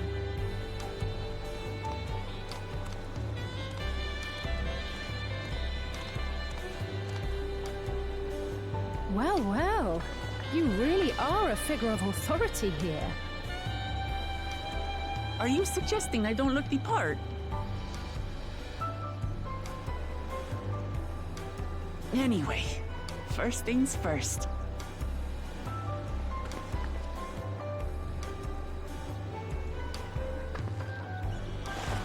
I bid you welcome to Tulihiola. Tulihiola.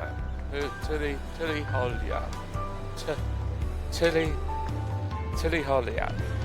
Tulihiola. Etherite crystal, time to grab.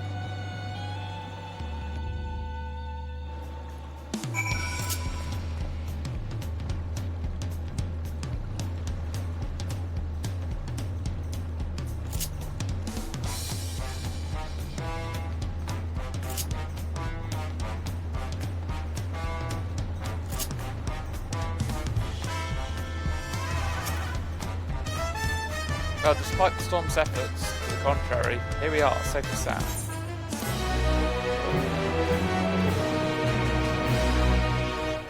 You have arrived in Tulihiola.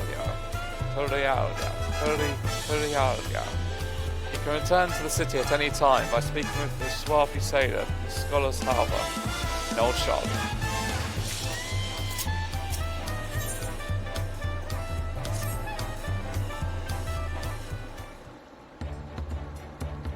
Right then, first things first.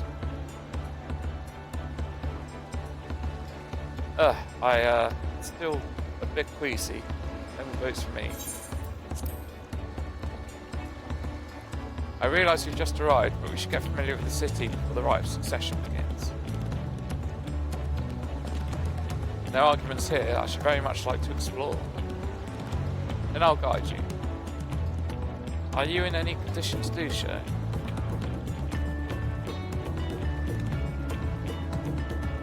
Aha! You were wondering who these strange folk were, so the third promise has found itself some new followers then. Followers? Wuklamat. You are unwell.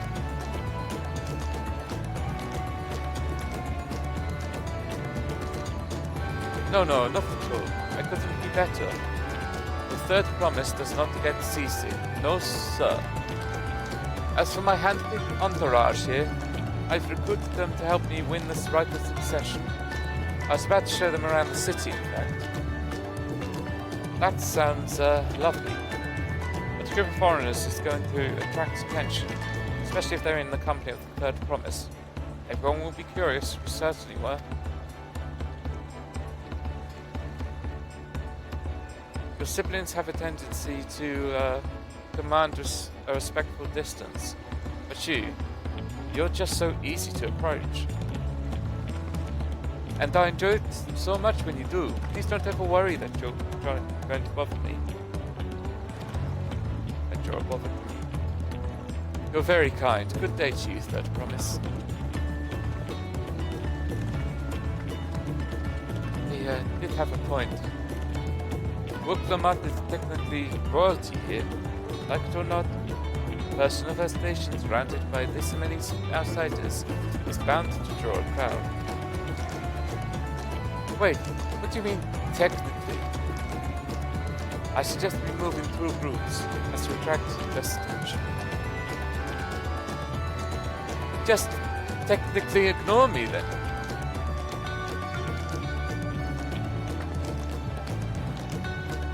Nima, you and Cry could come with me. I'll take the twins then. We'll get in touch once we've had a good look around. That voyage was hard on us all. So take it slow and recuperate. We have time enough for that. Enjoy your wanderings.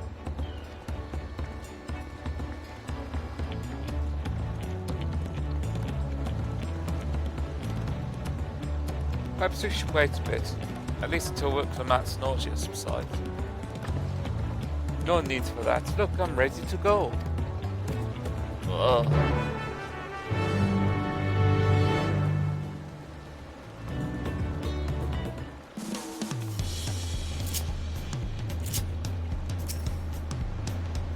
I'm fine now, really. Can't stand all the day feeling sorry for myself. What with the constant looming and all. Now then, seeing as we're already here, I might as well tell you about the harbour. Aren't we already mentioned the reefs in our coastal quarters, which explains why you don't see big ships moored at the docks. Only vessels with shallow drafts can navigate the bay. Mostly small fishing boats or barges ferrying cargo up and down the rivers from the inland settlements. Much of the incoming traffic is from Yokparan. Southern landmass and clans there produce various goods of export. Their wares are unloaded here and carted off to the merchant stalls, to the neighbouring markets. Speaking of which, Bayside Bevy should be our next stop. Woklamat and Kral are now accompanying you. Keep at your side in order to proceed with your objective quests. Yeah.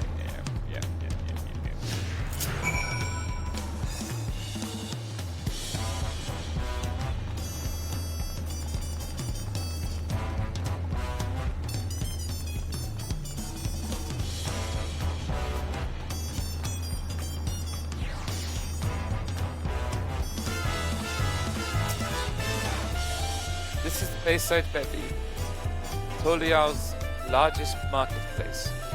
Being right in the harbour, everything from fresh fish to imported wares go directly to the shelves. Anything you want, they most likely have. Alright, I should mention that here in Tolial, you buy things with Pel, the currency that the Pelupel, created. You don't worry, more and more trade is coming from Eorzea, and most shops are happy to accept your bill. There's also another market to the east of here, but you can wait for another time. I have other places I want to show you first. Next we'll head back a bit, then northwards up the stairs to a certain plaza. I can't wait to see the look on your faces.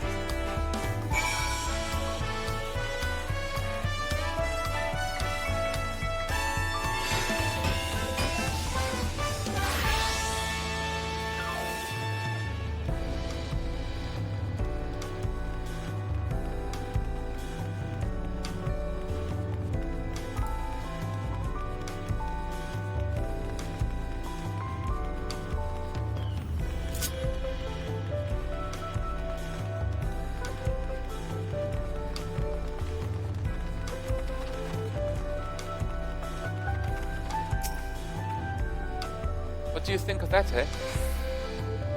Goodness me, you have enquiries in Tulalio. I think I told you before, but my brother Kono spent 3 years studying in Shaolin, fell in love with the nation in these ways, and brought back to us the knowledge of the enquiry construction. Papa warmed to the idea at once, had one built immediately. Did you do the tuning thing? If you're ready to continue, we'll head down again, then up the slope to the side, right at the top of the gate, which leads to the corral. Let's make a stop at Bright Boom Post on the way, though. That's the headquarters for the Lands Guard.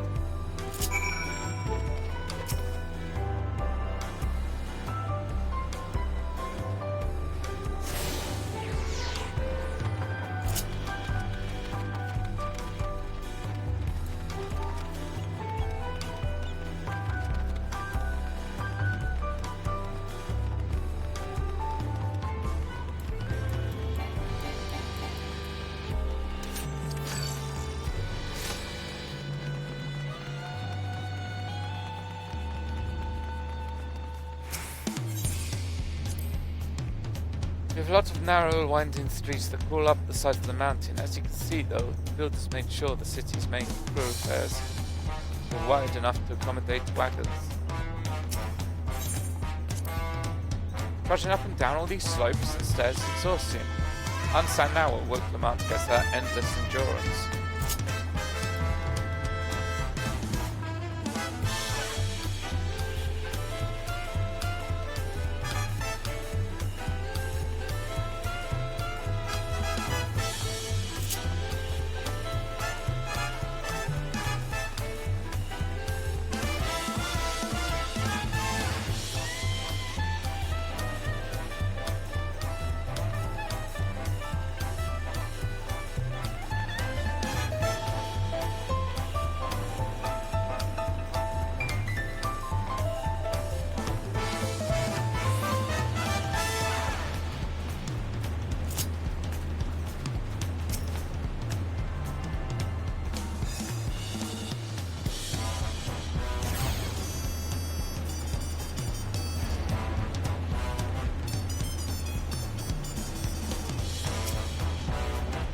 Here we are, Bright Boom Post.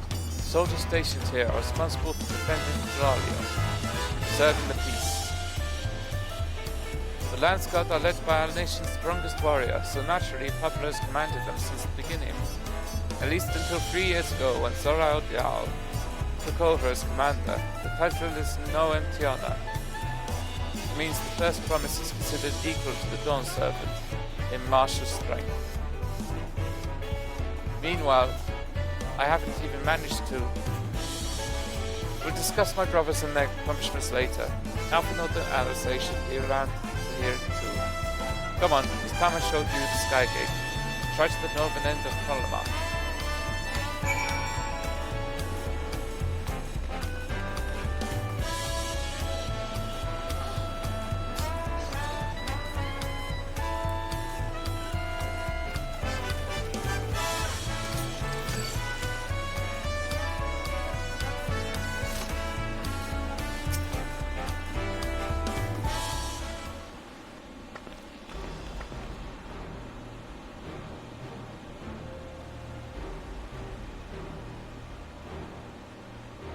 Massive, isn't it?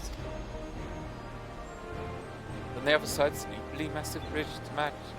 Both were constructed by a race of giants, the Yokoi. Strictly speaking, Toral is actually two separate continents. Yoktoral, the southern lands of my mother, the mother, and Zaktoral, the northern lands of the father, which lie beyond the bridge. Legend said it used to be one great landmass, but long, long ago, two gods fought a titanic battle, thrown one through the other on the ground. The impact was so devastating as to split the continent in twain. Familiar sounds and tale, and I am put in mind of the conflict between Hyden and Zodiac. But getting back to Zaktoral, those lands are also part of the Tolalio nation, correct? That's right. Isn't my father incredible? He united peoples of 2 continents into a single nation. Many of the clans of Thrall have been at war for generations. It's only when Papa travelled the lands and put a stop to their myriad conflicts that we finally had peace. And that's the main reason I want to win the throne, so I can preserve the peace he built. But I see you're more interested in what was behind the gates than hearing about my aspirations. Crossing the bridge to Zakharau requires a special travel pass. Unfortunately, they won't issue any new permits until the right of succession is put over. I promise to get you one when I'm done, servant, but until then, you just have to wait.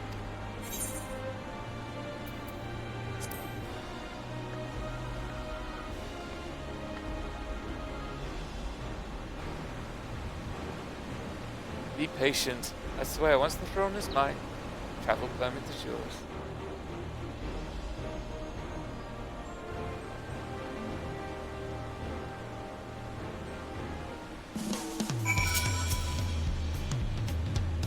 You must have covered half the city by now.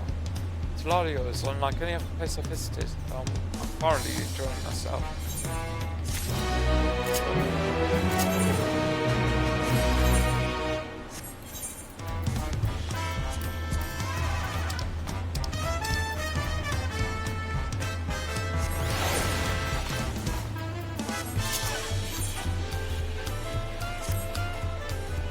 We'll head west next was Arch of the Dawn.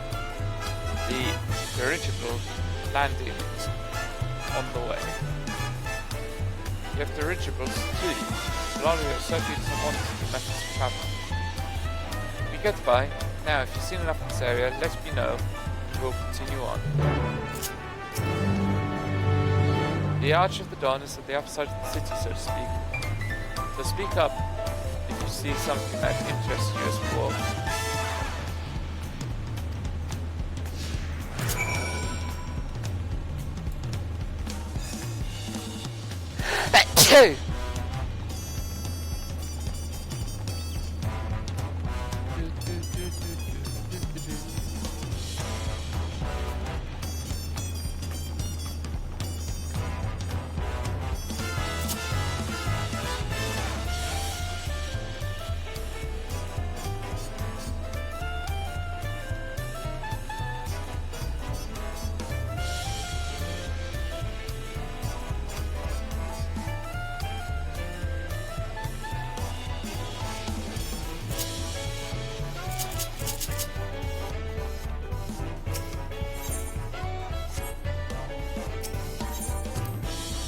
Hope you aren't too tired. I'm still sleeping.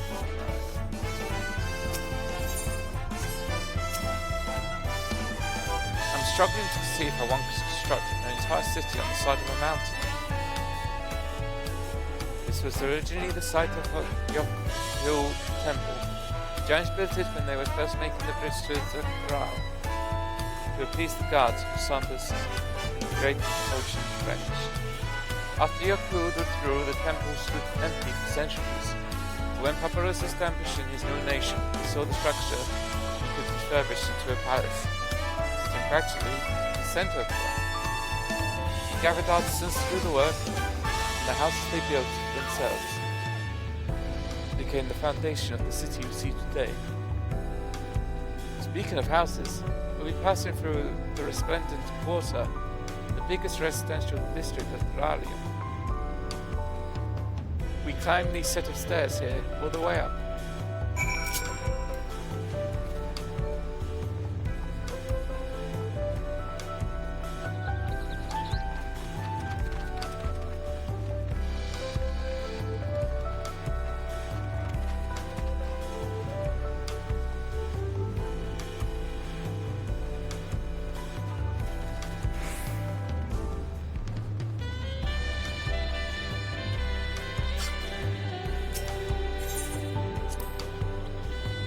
Papa's palace is called Volok Chunsa. Volok Chunsa, which roughly translates to invincible resilience. You probably want to take a closer look, but we'll be coming back here later. let's move on for now. The sheer scale of this palace is incredible. I wonder what that carving at the top represents.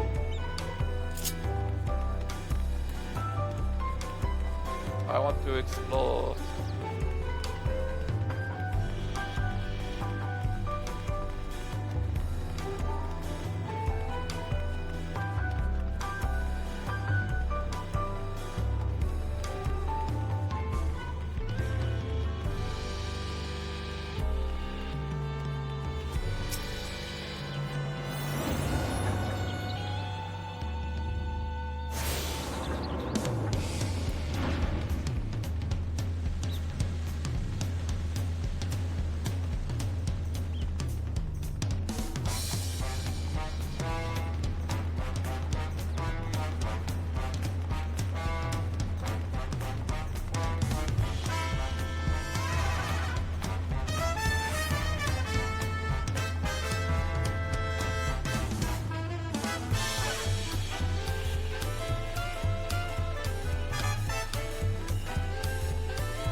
Oh, it's such a big area now.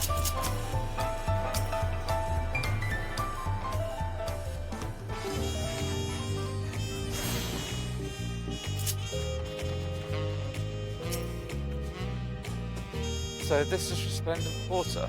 What manner of people live here? Oh, we have residents from Yukparao clans, Mumuldial, Splau, Helupelu, Moblin, and Nuanu. We also have Tonoatawata, Tonowauta, Nowata, Estaro, Shitona, who moved south from their astral lands. In essence, it's the gathering of people from every corner of Palau, true representation of Palaliel's divisive character. The adornments on each building contribute to the electric cultural aesthetic. It's also beautiful. I'm glad you think so. Come, bring me downstairs.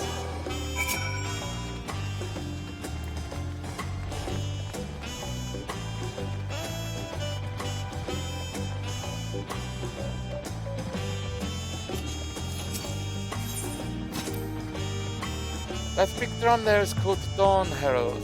They play it for formal occasions, like when ordering the land guard to return from the dangerous duty. I tried hitting it with my axe once and ripped the skin. Earned me a proper scolding, let me tell you. I think that was the time Papa held me upside down by the ankle. I've never seen such an enormous drum. What would one even use to beat such an instrument?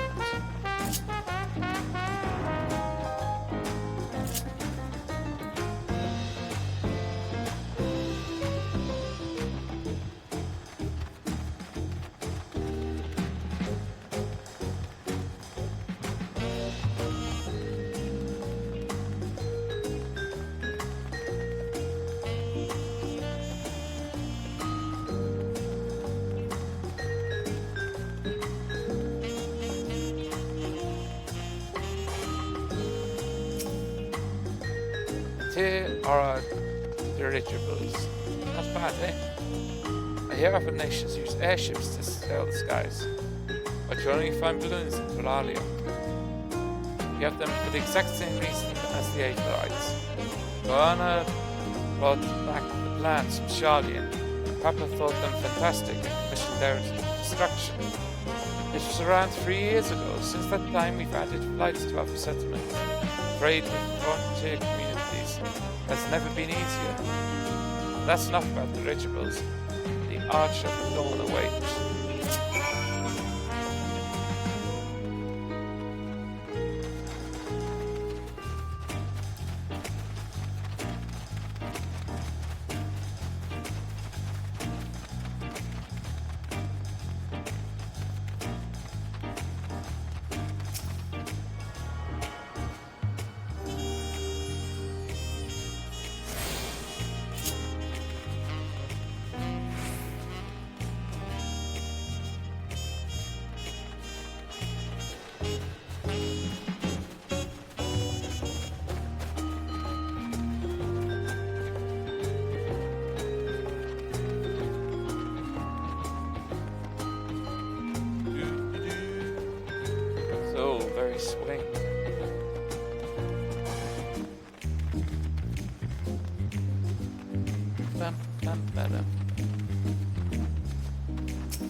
This is it, the Arch of the Dawn. When the giants were still here, it was known as the Yogg-Thorol Bandgate. But when Papa found Tulario, everyone here began using his present name in honor of his great achievement. Through this gate is Kozama-Uka.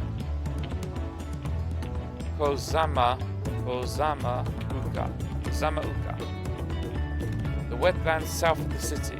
Depending on what the right of succession asks of us, we might end up going in that direction. Kozama-Uka. The name alone is intriguing. Speaking of which, what were those fluffy animals we passed earlier?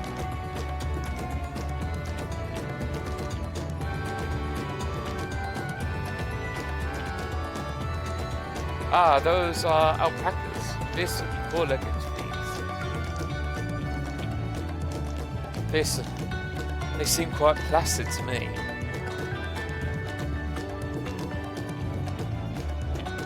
You'll soon learn enough, Trial. You'll soon learn enough. You'll learn soon enough. But forget the alpacas. I have something far more important to show you. Come along.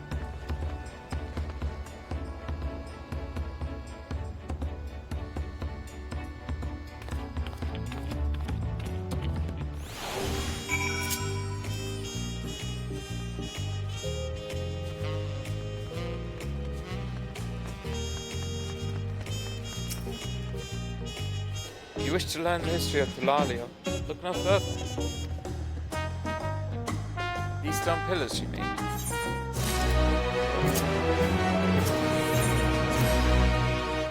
What is special about these pillars, if I may ask? At a glance, they might look like ordinary stone decorations. If you take a really good look, you'll see there's something much more interesting.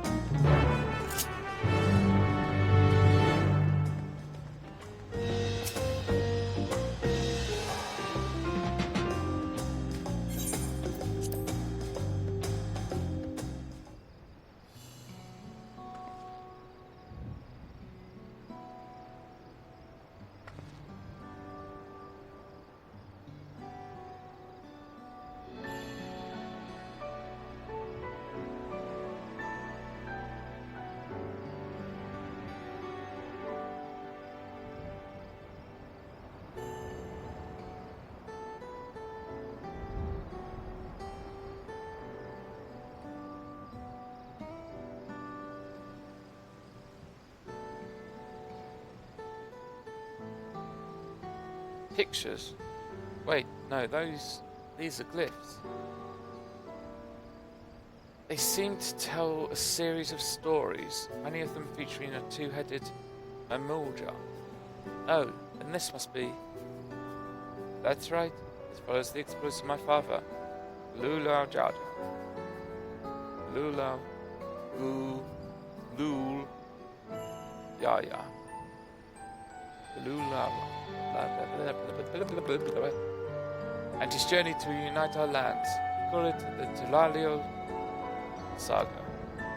The deeds he performed and the bonds he forged, all immortalized in stone. There's no better way to learn how Tulario came to be. Study them as long as you like.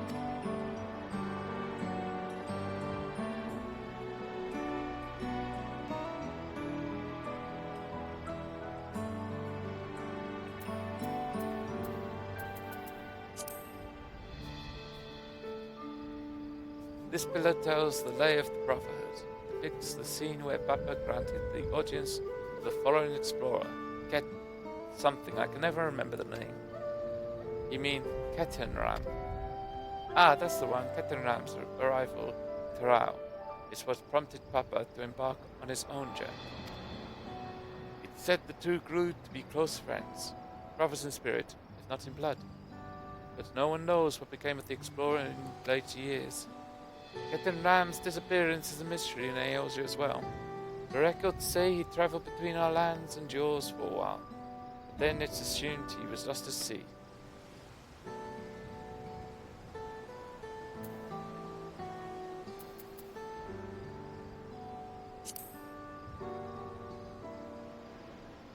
This one recounts the lay of the past.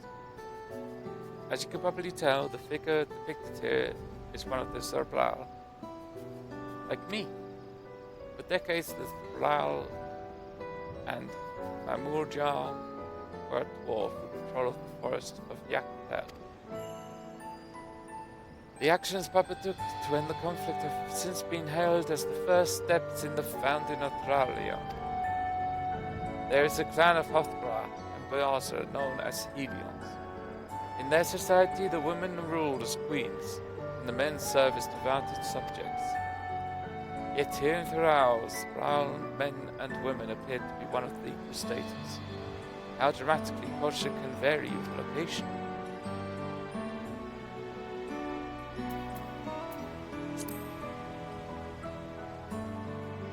Let's see, this one is the Lay of the Plots, which depicts the moblins of Kazumaka.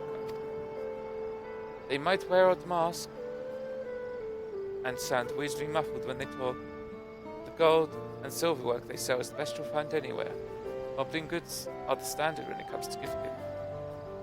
Clearly, the Vanu aren't the only people with distant Thralial counterparts.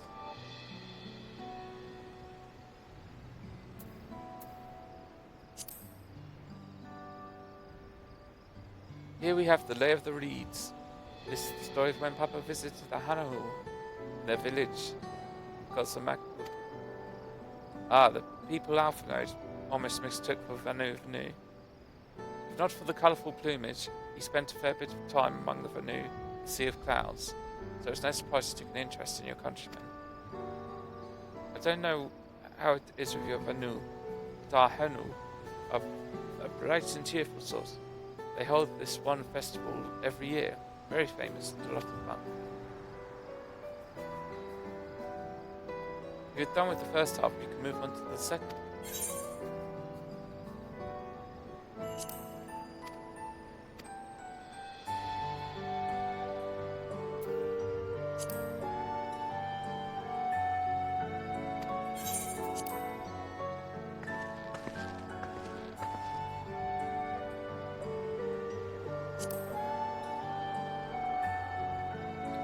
The Lay of the Gold. This pillar shows one of the Pelu Pelu, whose homeland is in Urakpakat. Having created your currency, the Pelu are rightfully known as the Merchant Clan. They oversee Telorio's markets, and their traveling peddlers are a common sight no matter where you go in Terral. Don't let their size fool you. They might be mistaken as children, but beneath those beaked masks, they are very clever and calculating traders.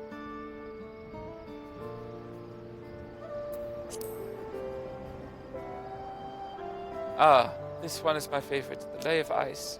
It depicts the battle with the legendary Terral Vidral, Varigmadra. I should explain that the Terral Vidral is a creature that has lived far beyond its usual lifespan and awakened preternatural powers. The Taturu described the far eastern auspices in a similar fashion. Would this be the same phenomenon?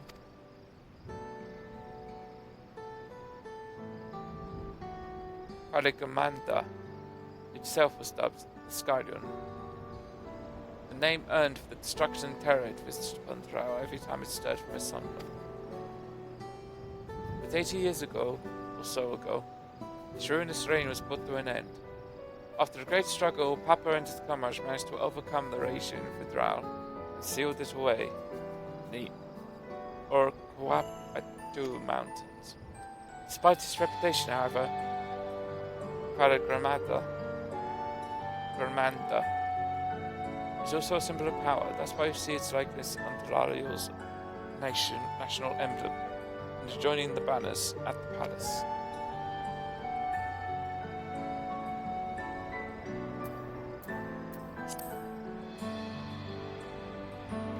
The Lay of Proof. That big fellow is Yokpul, the largest of the Thrall's people. These giants once used their great size and strength to establish a dominion encompassing all of Yok'Thrall. Having brought the southern reaches to hill, they then turned towards northwards, setting their sights on Zak'Thrall. You'll recall the massive bridge they built beyond the Sky Gate.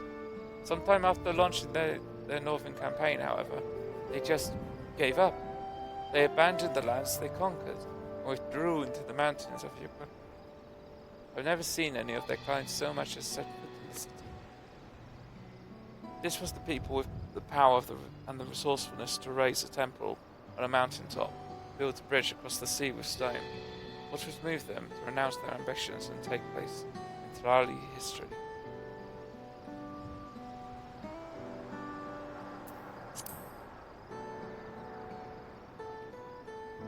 Oh, this one is unmarked. Papa says he left the blank pill in the next chapter of Thalario's history, or whatever it may be. Had your fill of history then? Yes, thank you.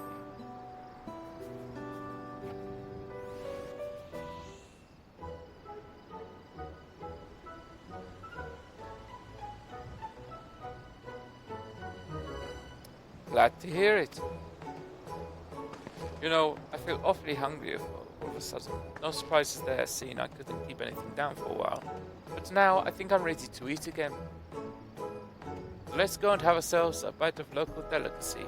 Come, I'll take you to the best restaurant in the city. I like the sound of that.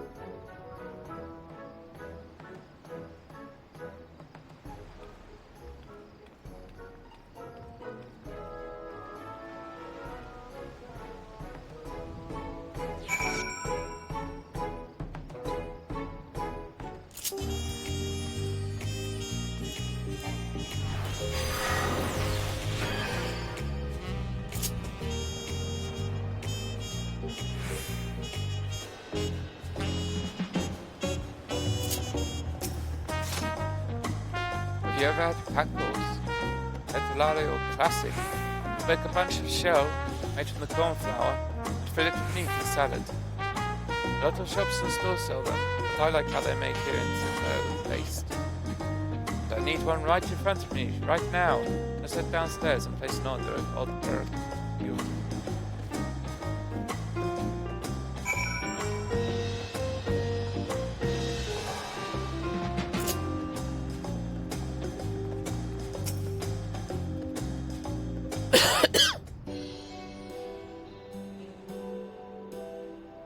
Brookevo!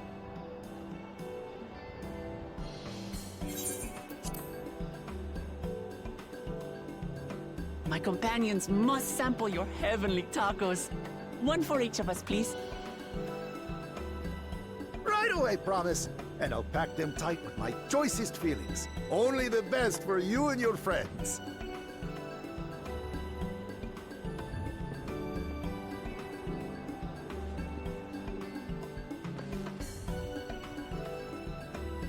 Did you hear the Silver Scares are back?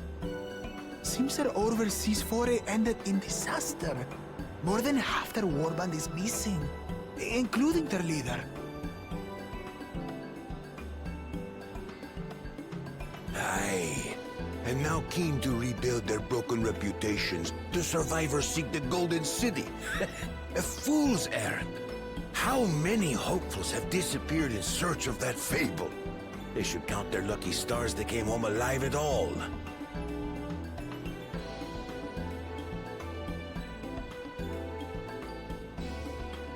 The legend of the Golden City is well known here, I take it. It is, but as no one's ever seen it, many question if there is any truth to the tale. Like our skeptical Erinville. I can't imagine the Dawn Servant would request a formal survey for a place that doesn't exist.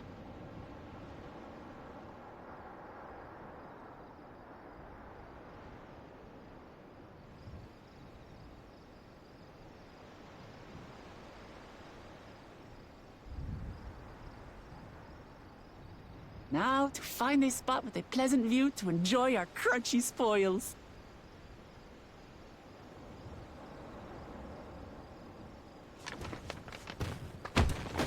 Oh! Oh! Oh no.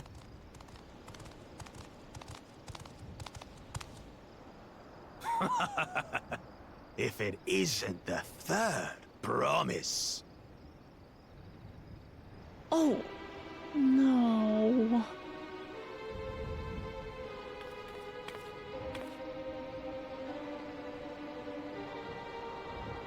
I don't know these ones. New salt. Dredge from foreign waters is my guess, brother.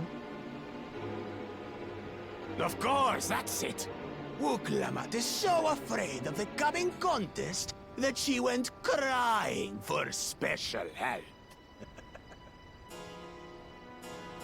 Was there something you wanted, Bakul Jaja? The third promise remembers us! Such an honor! Glory on your name, brother.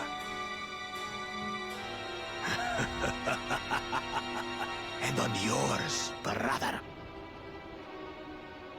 I know my rivals for the throne. Nothing more. Another child of the Dawn Servant? No, this brute.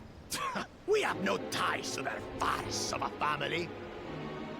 Unlike the sneevling housecat, we are blessed siblings, the elevated chosen. We alone are fit to succeed Gulul Jaja as Dawn Servant. All peoples are equal in Tulihiola. Your heritage gives you no greater claim to the throne. Ha! Shall we test that idea here and now? See if your strength is equal to ours.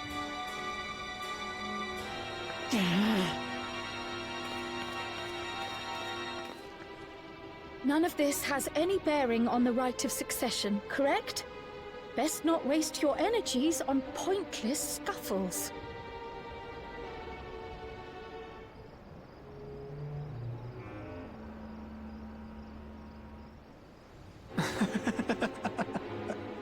The kitten comes to the house cat's defense. Pathetic. Since when was our nation overrun by mewling weaklings? Listen to me, you.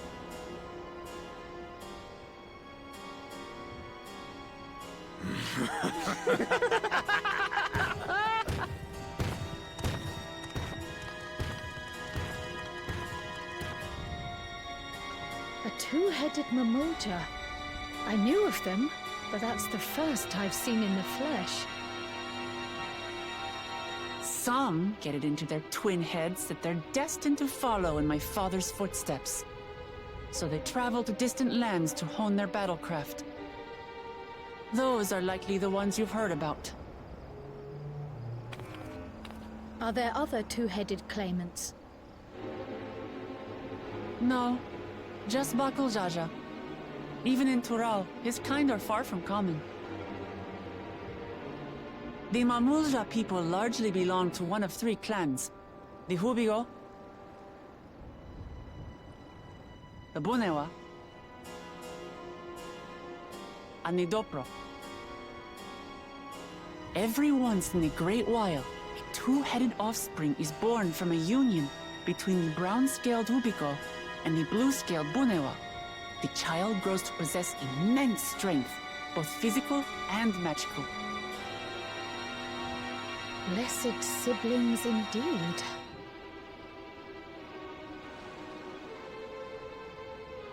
Forget them. Let's go and buy more tacos. I can think of nothing better to rid me of this bad taste in my mouth.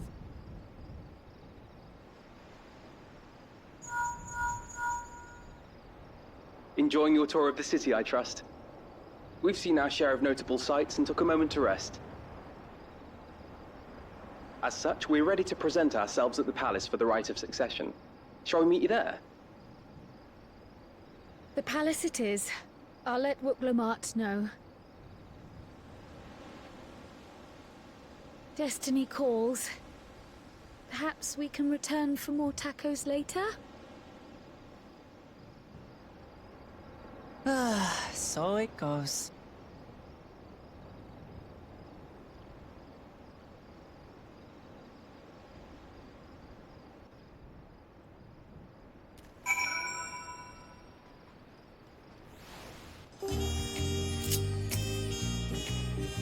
I was looking forward to trying some authentic Thalalior cuisines.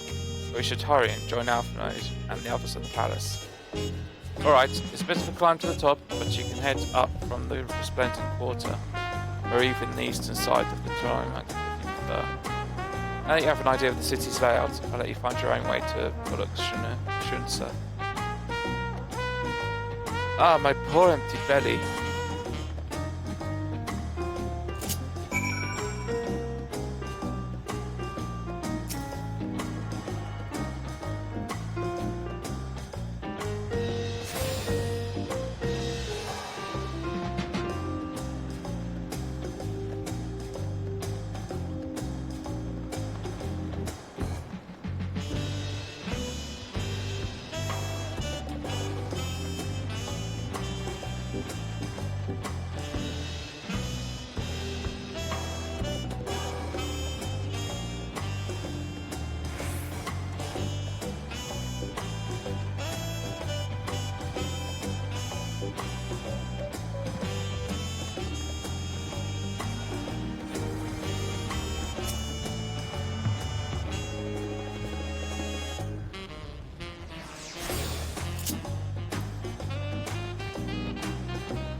made it good.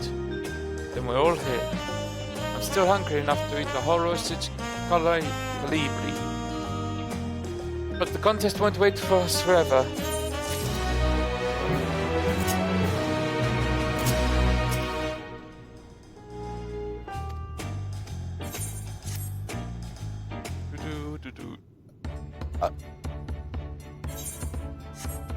I've acquainted the twins with the city as best I could in such a short time.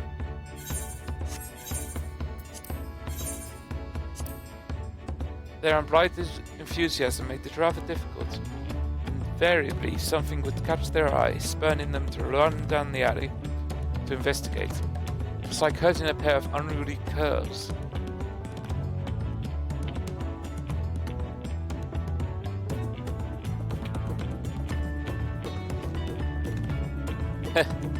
I understand all too well. Charlene had the same effect on me.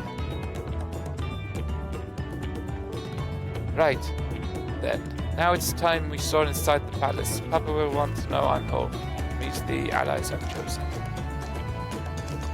Given how impulsive he is, though, there's no telling what we might be in for.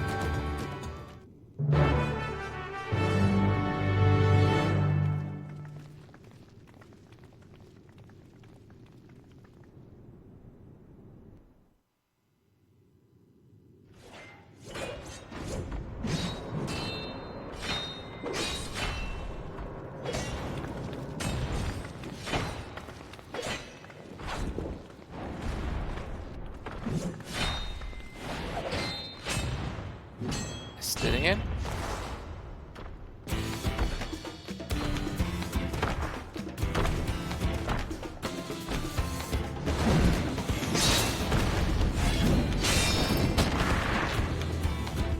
He's taking place from the cutscene. When did he get here?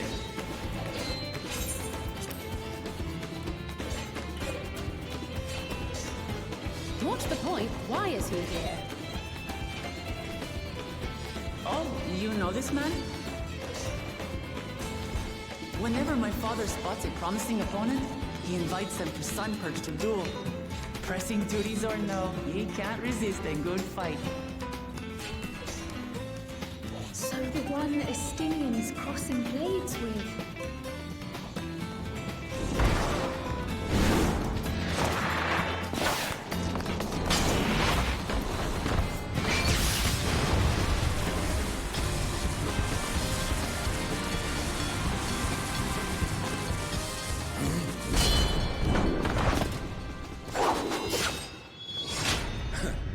That will do, Spearman. I will receive my darling daughter.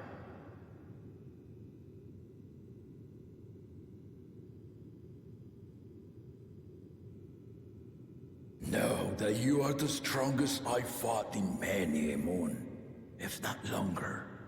It is the privilege of a life long lived to face such a formidable soul.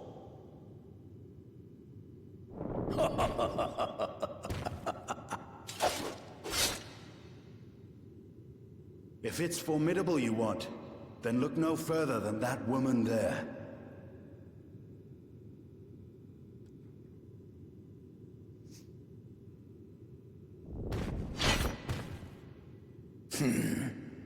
I see you, warrior.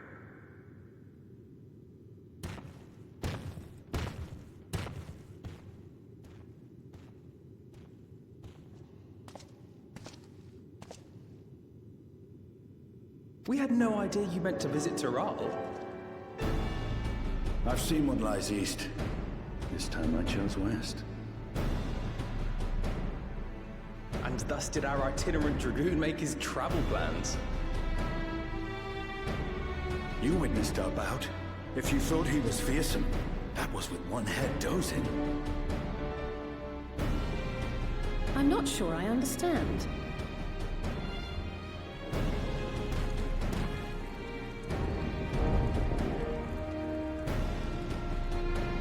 The old man has been feeling his years. The uncovered side is the head of resolve, and age has only deepened his love for combat. But the head of reason, wiser of the two, sleeps more and more these days. As I understand it, the veil helps with the restoration of his magical energies.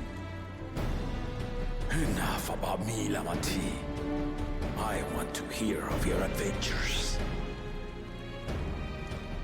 Lamachi. A term of endearment. It's what my family calls me.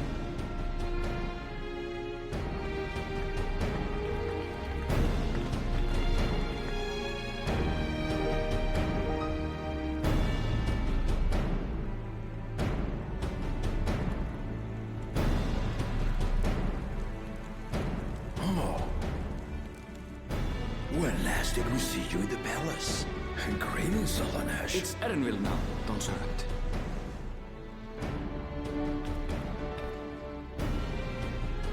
I took the name while abroad, and have since grown accustomed to it. Erenville, then. And these others? I assume are Lamati's recruited allies.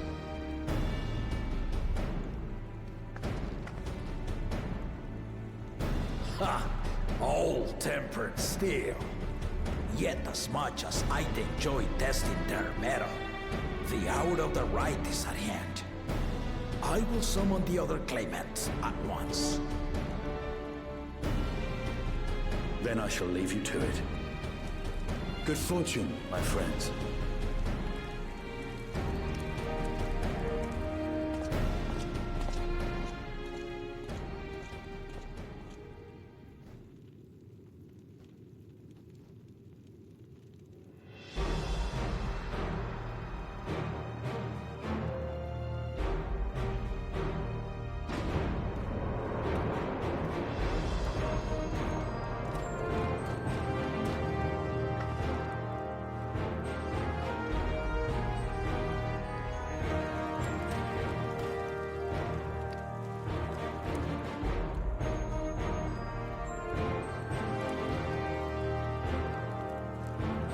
Who's that Makate? The claimants are assembled. The first promise, Zorolja. The second promise, Ona. Oh no. The third promise, Uklamat.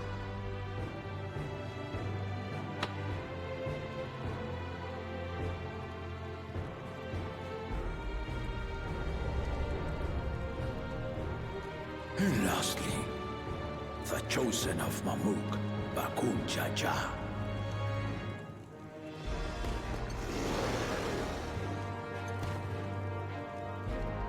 You four will compete in the right of succession, the outcome of which will decide who takes my place as Dawn Servant. I am not the man I once was. My wiser half sleeps the days away. And it is time I yield my position. But mine is a torch that has never been passed. Tuliolan is young. And so I look to the always for inspiration. The right of succession. The means by which the autarch of Mamuk was chosen. Only the two-headed were deemed fit for this contest. But the Tuliyola I built is a nation of many peoples. Our leader needn't have two heads, nor be a Mamulja at all.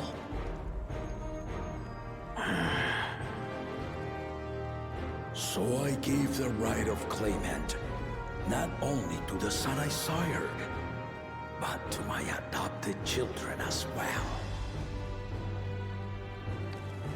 Yet the opportunity to rule was still not equal. That is why a recent tournament offered a place in the contest as the winning prize.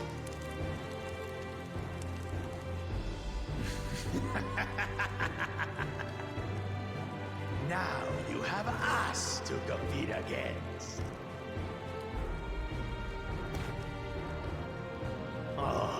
Though it seems the One Head was already too afraid to face us in the tournament.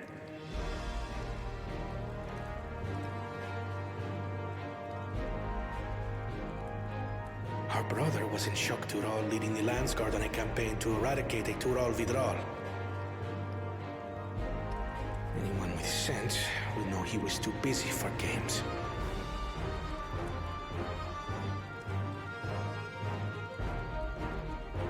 Now for the part you've been waiting to hear. The nature of the contest itself. To triumph in the right of succession, and thereby claim our nation's throne, you must travel the lands of Yogg-Tural and find the City of Gold.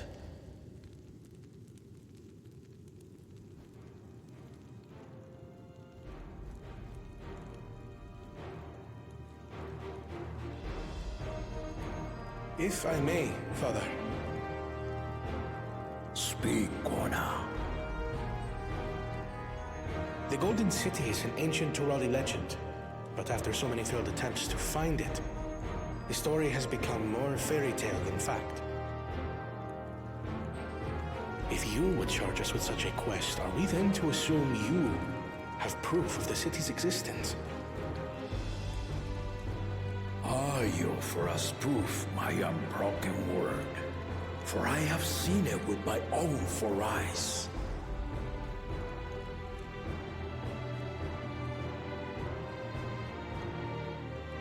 The city's real. All those years. This was before the founding of Tuliyono. I traveled the lands of Tural with my companions. And we ended our journey at the gates to the Golden City.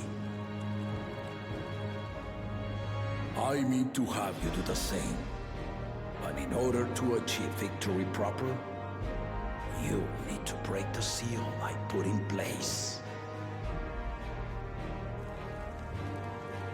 Bring them.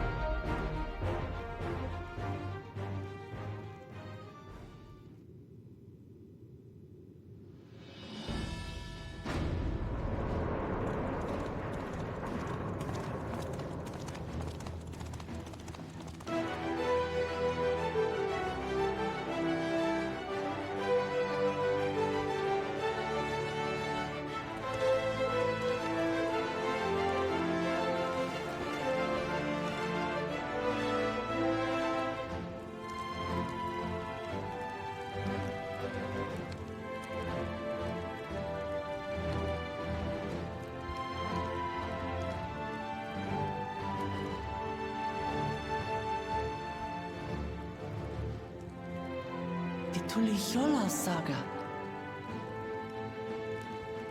You will retrace the path I walked to unite our peoples, step by step. Along the way, 7 chosen electors will be waiting to measure your Oh, worth. a pilgrimage. Earn their keystones by performing the feats they ask of you. Once you've defeated each of the 7 tablets with the keystone, you'll have the key to unlock the seal on the Golden City's gates. So the contest is in stages, none of which can be skipped by rushing to the ultimate objective. Exactly. Exciting, isn't it? Martial tournaments, hunting festivals, and now this? You do so love your contests, Papa.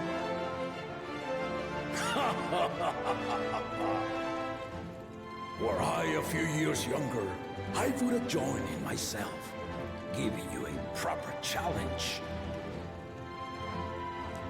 You may think the ride is tedious or nonsensical, or both. But I am yielding our nation's throne. Let me have this final indulgence. A waste of time. Just name Bakunja as successor and be done with it.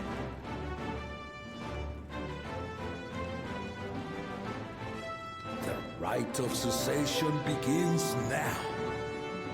I'll be watching you progress with great interest. And claimants, remember to collect your templates before you leave.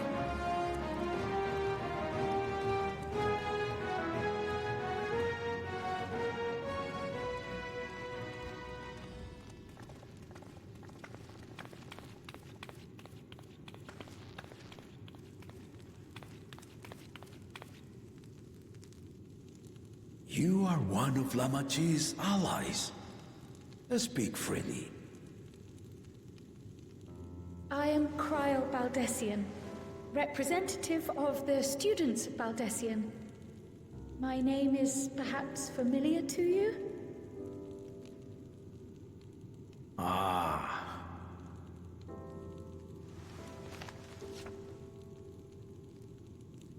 It would seem you sent this letter to my order some years ago.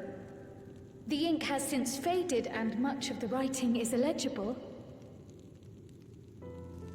Even so, we managed to determine the essence of it. A request to investigate the Golden City, addressed to my grandfather, Galuf. Included with the correspondence was this earring.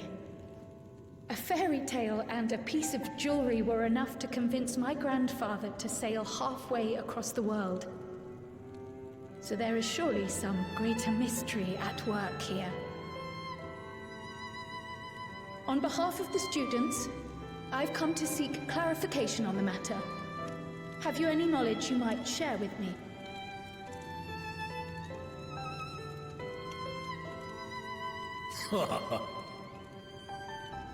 No, not at this time.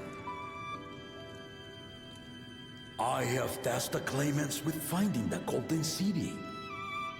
To fulfill your request would afford one of them an unfair advantage in the rite of succession.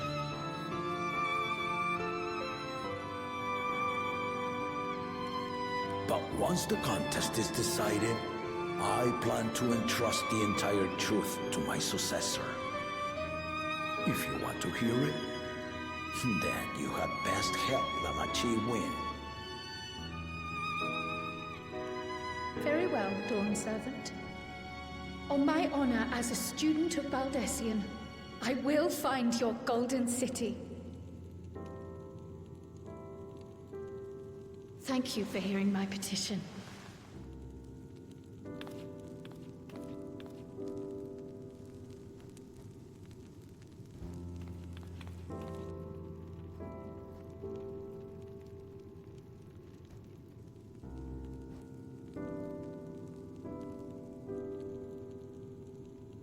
How about that? She's grown into a remarkable young woman. You should be proud, Galuf.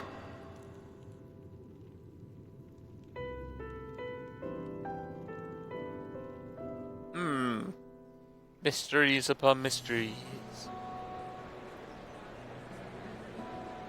Oh, look at that crowd.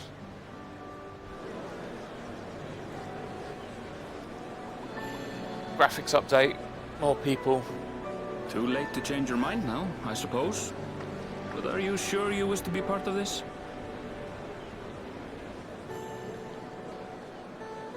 Our third promise is not wont to take no for an answer.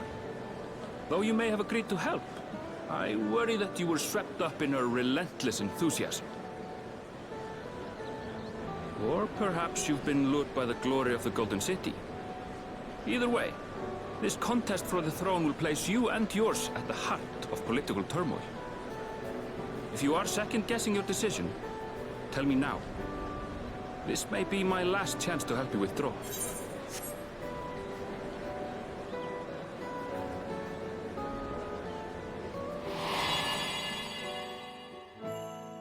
Life is a series of journeys, my friend, and there's no telling what awaits us on the long road. But what's important is to be true to yourself as you walk it. Only then can we hope to be content when we arrive at the end of one and step forward into another.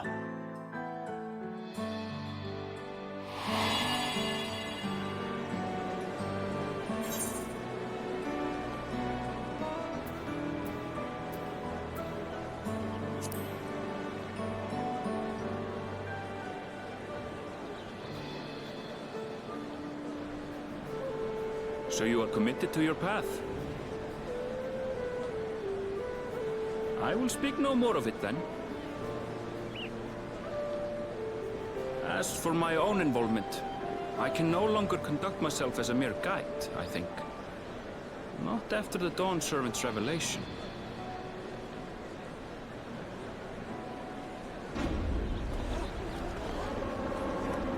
Some battle opportunity for him. Maybe. Be part of the Here they come! It's Saralja! Such a fearsome name. Make no mistake, there goes Duliola's mightiest warrior. First promise, our village needs aid. The cold weather stunts our crops, and the children of our village go hungry. Once you ascend the throne, I beg of you, grant my people new lands, please! Serelja. Take heart, tiller of the soil. The resilient son, blood heir to the Dawn Servant, has heard your pleas.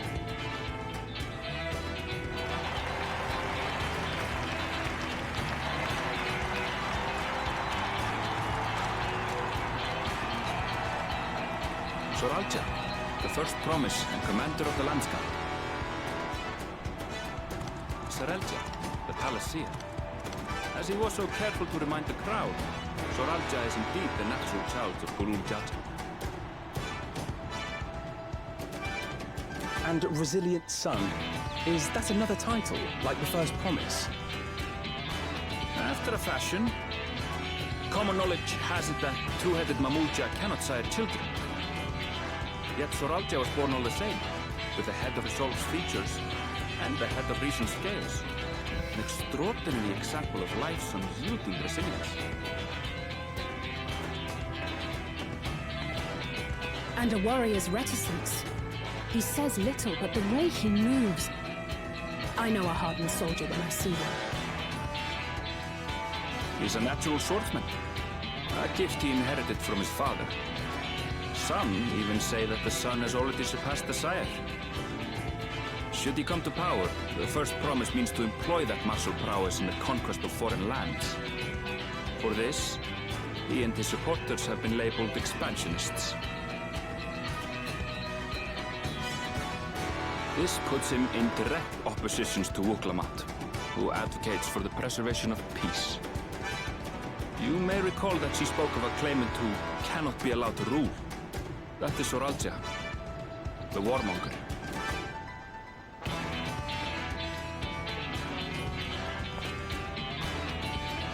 Cryo, are you all right? The echo.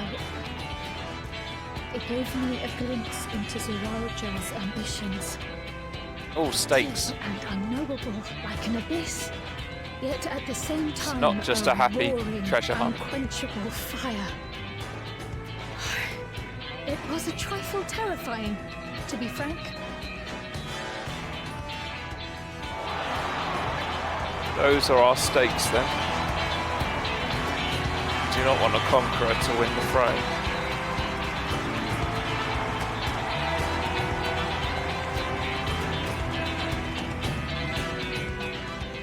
Second promise, you must bring us more marvelous conveniences. More dirigibles and trains and the like. We need you in charge to make trading easier. The elders, they complain about abandoning tradition. But we're not like them, afraid of everything foreign and new. You have our wholehearted support.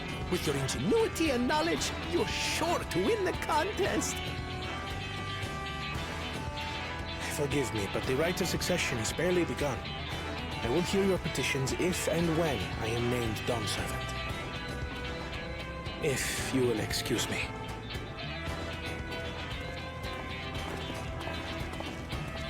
Plain spoken, as always. That's Arcona. Practical to a fault.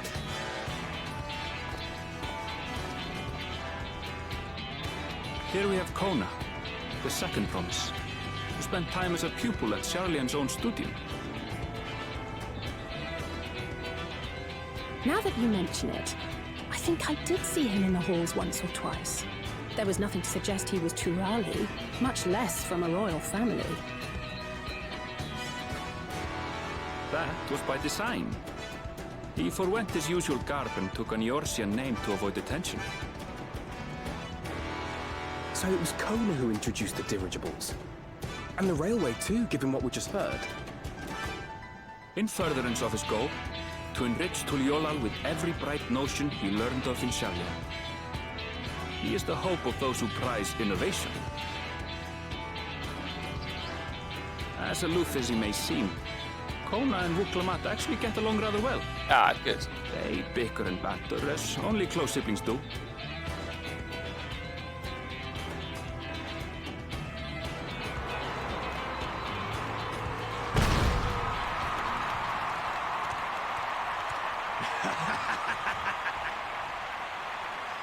How gracious of you all to cheer the lesser Claymans.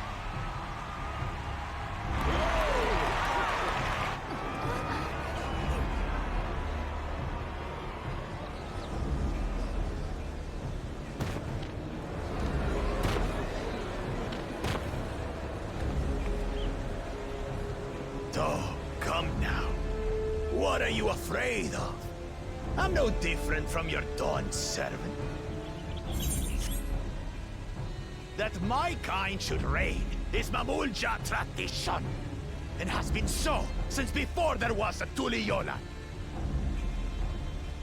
I'll brush aside your feeble contenders, and then you'll see who deserves your fealty.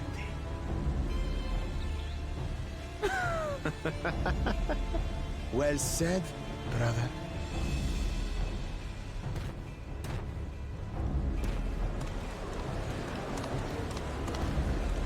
The Mamulja have finally found peace in Tuliolal. I pity those fanatics are intent on keeping that tradition alive. The chosen of Mamuk, Bakul Jaja, winner of the recent martial tournament, and the only claimant not of the Dawn's promise. His strength is undeniable, but you see how he is. A few devoted Mamulja are his only supporters. What would he do with the throne should he win it? His policies and so forth? I doubt he's thought much beyond winning the contest itself. But one thing seems certain. If he does become Dawn Servant, he will see the Mamulja exalted as the ruling class, and all others forced into subservience. Sounds like another that cannot be allowed to rule.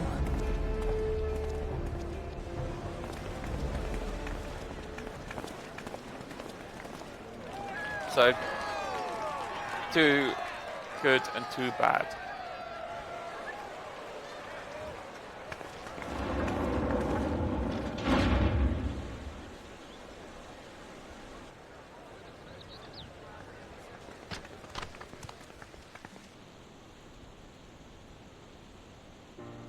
We wish for one thing and one thing only, Third Promise.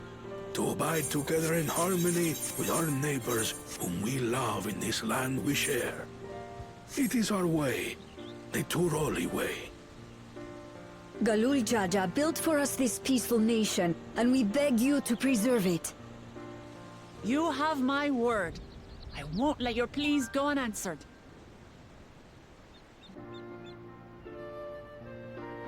Until Tuliolal was founded some 80 years ago, this continent was ravaged by war.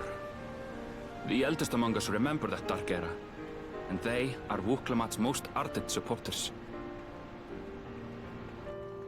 Apologies. It's hard to get away. This is Namika, my childhood nursemaid. She's been like a mother to me my whole life. I told her it wasn't necessary, but she insisted on seeing us off.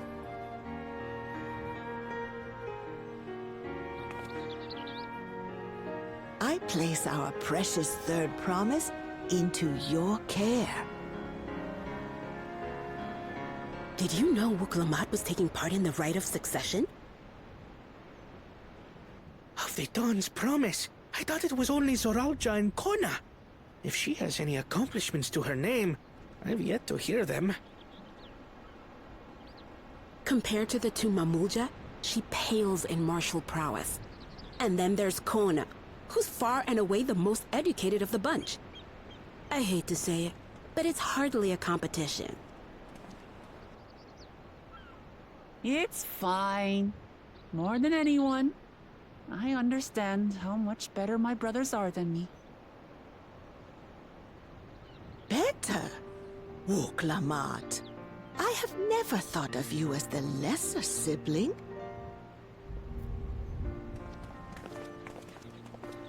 Your brothers may excel in their respective ways, but you boast qualities that both lack. A strength that is yours alone. Having cared for you for so long, I should know. Thank you, Namika.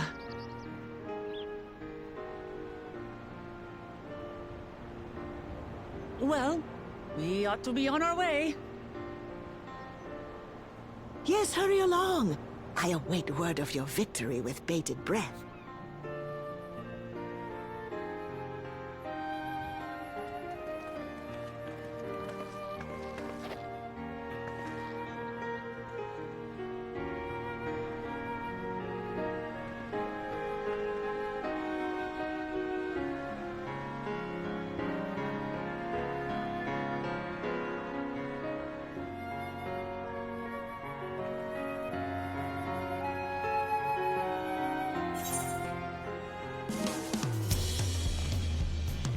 Well, so much for the brief union I had in mind. Papa not one to waste time when he decides to act. I'm used to it by now, of course, but others are often caught off guard. In any case, we should talk about how we're going to find the City of Gold. All we have to work with are the 7 tablets in connection to the Gloria saga. I'd suggest first comparing the tablets against the pillars. We could check for any discrepancies between them. Good idea, let's go take a look.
I wasn't expecting events to progress that quickly, but I won't complain, the contest is the main reason we're here after all.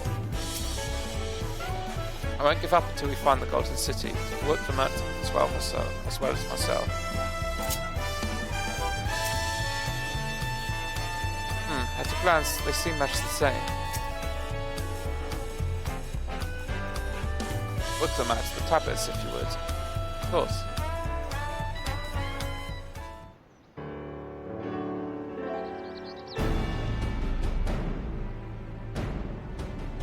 Everyone has a tablet, and let's compare them to their respective pillars. Keep an eye out for the smallest differences.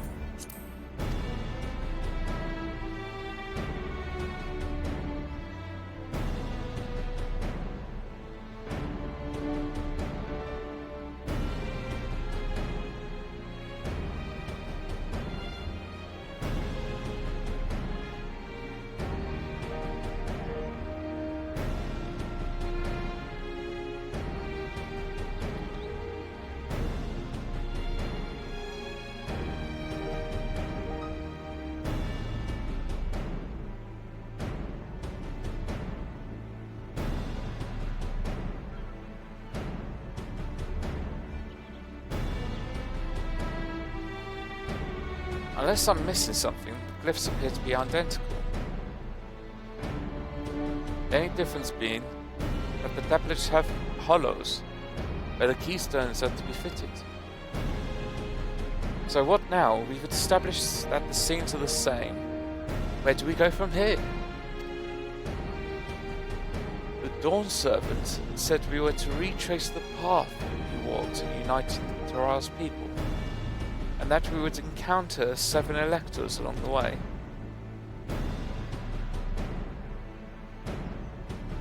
Then we have the answer right in front of us. Papa's path is laid out in the Tulaliol saga.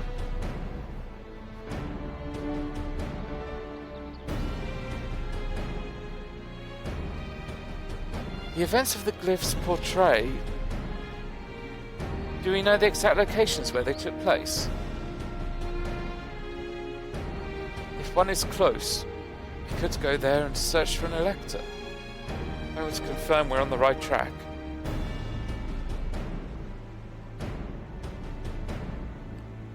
Let me think. The Lay of the Reeds was in the nearby Hanu settlement. Papa took me there once. It was during a festival. The whole village was alive with good cheer. There's also the Lay of Gold. The one involved the Pelu Pelu village, which is about the same distance from here.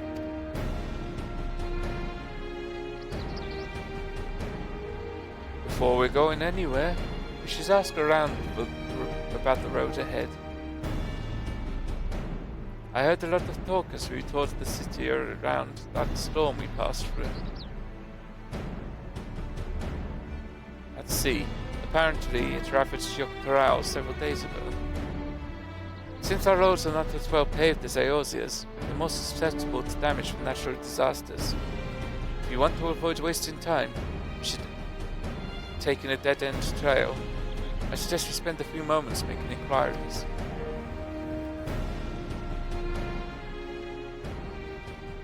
If it's information we need, just leave it to me. I'll bring the information to us.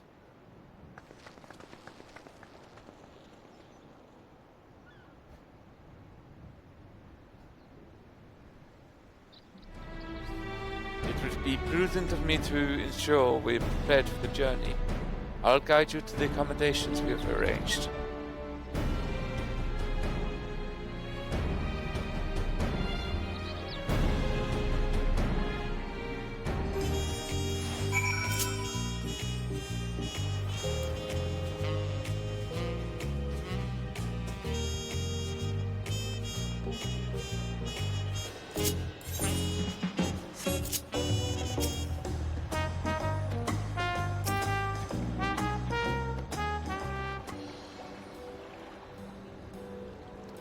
That's right.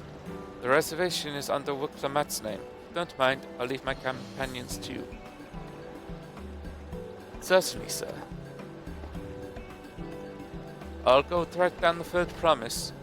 Once you've finished organizing your gear, meet us outside the supply.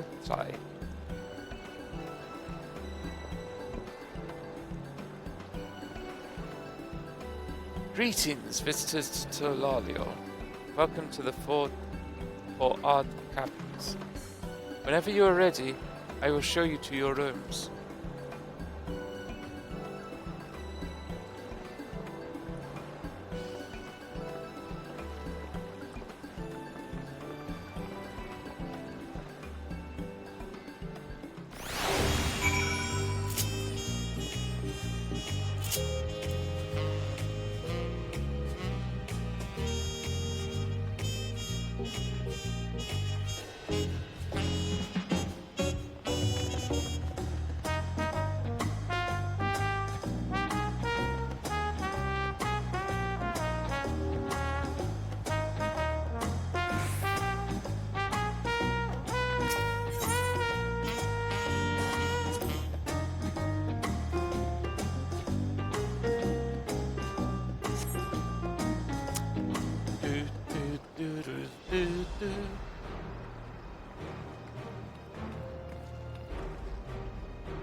Trust you to be the keenest head out, Nima.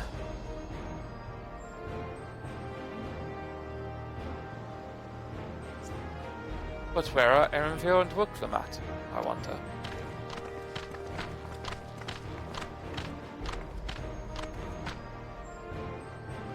Oh good, you're all here.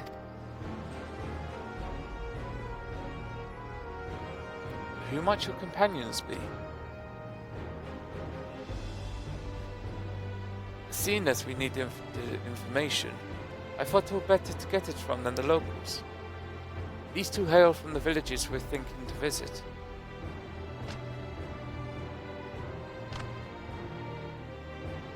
I give you credit for taking initiative, at least. What do you mean, at least? I'm honored that the third promise would seek my advice. I too am happy to answer your questions. Any encounter might be an opportunity to do business. Thank you both for your help. Before we begin, there will doubtless be other occasions when we need to act independently, so I brought these for the two of you.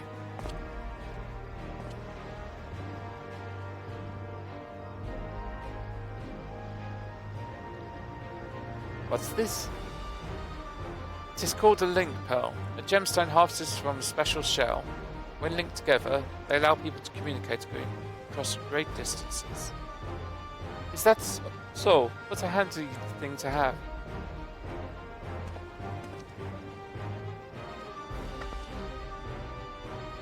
It'll be very useful on our travels. Speaking of which, I should get back to introducing my two new friends here.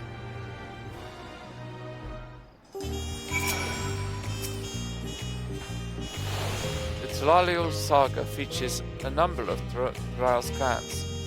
Two of those, the city of Hananu and Pelu Pelu, settlements relatively close to the city, so I brought a representative of each. As I mentioned before, the Hanur are cheerful people who love their festivals. They make their appearance in the Lay of Reeds, their home village of Arcanum. The other smaller fellow is one of Pelu, the clan of business-minded folk from Okwapacha. They appeared in the Lay of Gold and craft all kinds of marvelous goods in Watchuni Pelo, their village. Now, as far as for deciding which village to visit first, why don't you put the adventurous instinct of yours to work, Nima? Pick a destination.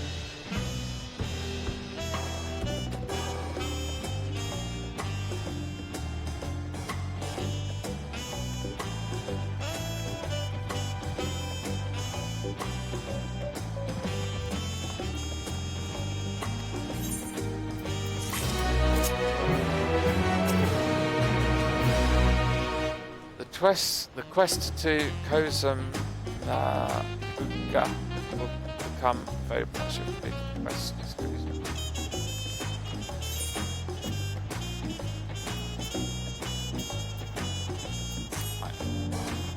What's it you'd like to know? Our main concern was confirming the state of the road ahead. As I recall, to reach our Urkupacha, we depart from the Arch of the Dawn. Then we take the road west at the first fork. Should we be wary of anything along the way? That is indeed the way to Urkbugja.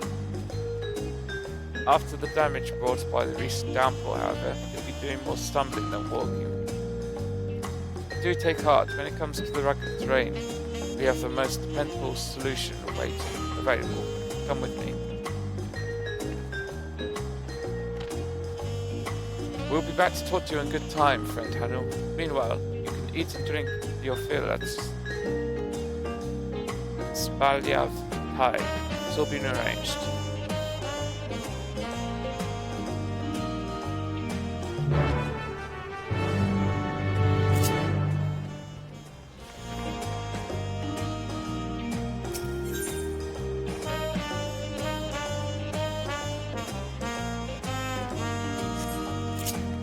That's for the hunt.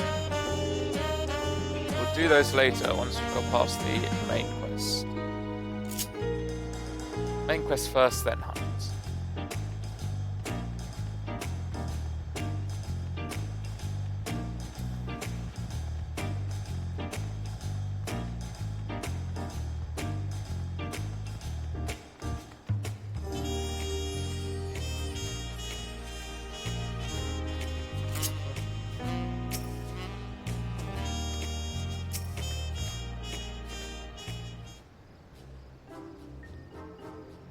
May I introduce to you our most dependable companion, the alpaca.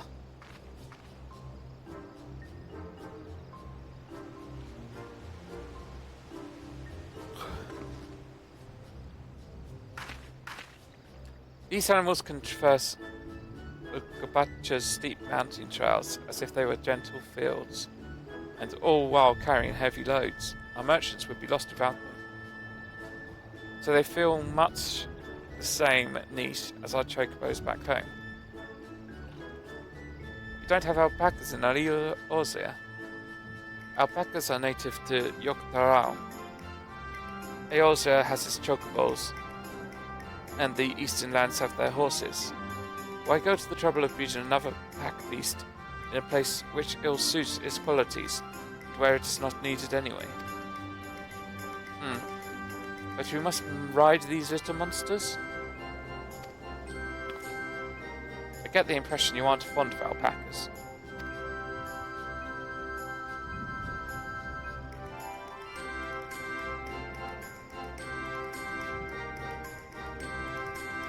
When I was small, and being a bit naughty, I went around pulling on their wool. One of them spat at me. It was a foul stench, as you can imagine. Ah, haha. I see. What they like to ride. Alpacas breed as mounts are inquisitive and docile. Even those without experience find them easy to handle. We're really doing this then. So, was my information useful to you? Yes, very helpful. Even if it wasn't what I wanted to hear. Good, I'll take my payment now. You want me to pay you? I guess I should have expected as much from Pelu merchant. Let me see what I have on me. The Pelu value the act of spreading joy for trade. As you should know, they take pride in making deals that benefit both parties.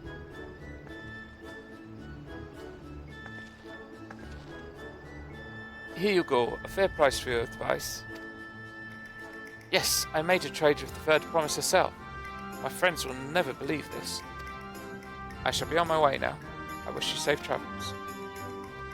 Off you go then, and thank you.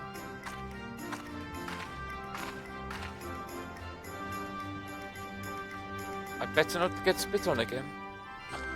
You brought that on yourself. Remain calm and gentle, so will they? I'm still not happy about this, but if we need to ride alpacas to reach Urkbugja, then that's what we'll do.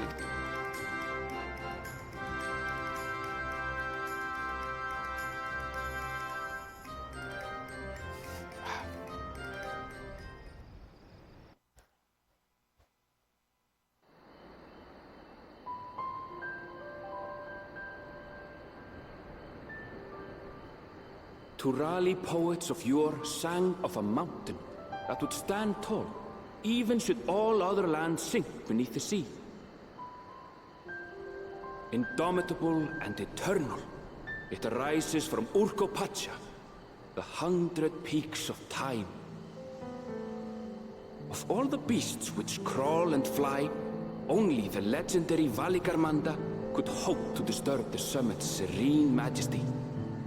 Yet, with that flying calamity imprisoned by the Dawn Serpent, what great feat remains for those who would claim the throne?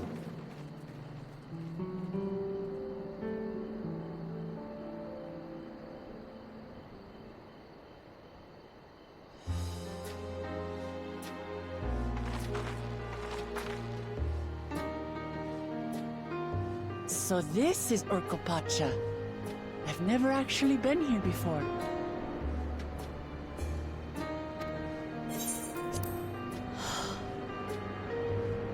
The air is so crisp and clear. Mountains everywhere you look. That one massive peak in particular has quite the presence. It puts me in mind of Som-Ar. That is Workor Sormor, the tallest mountain in Yogg-Tural. Its sheer height makes it an imposing climb. But there are other reasons the ambitious keep their distance.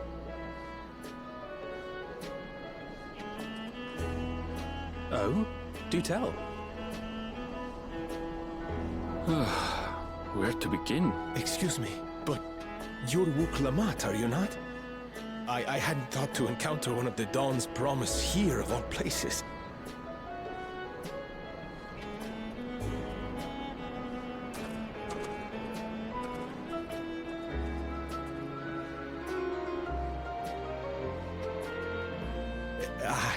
But I should introduce myself. I am Bol Nok, a weaver by trade. Well met, Bolnok. We're on our way to Watranpelo. Truly, I've just come from there, as it happens. I'd asked the Pelu Pelu who sell me their wool to give me a tour of their alpaca ranch. The head rancher and I shared a bottle of mezcal while he explained the finer points of wool production. Mezcal, is that a local beverage? It's an Urkopacha specialty, a spirit made from distilled agave heart juice. Yes, and it must have done wonders for my mood, for I tripled my usual order of alpaca wool. They did offer me a discount, though, so it wasn't a bad deal in the end. But listen to me, boring you with my tedious stories. I will leave you before you are lulled to sleep. Goodbye, and safe travels.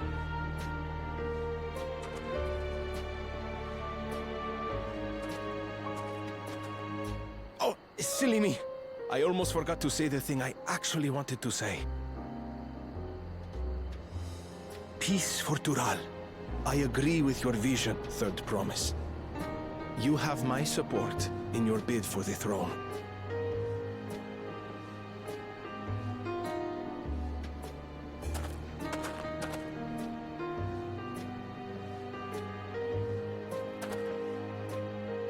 I gather from his tale we would be foolish to underestimate Pelu Pelu merchants.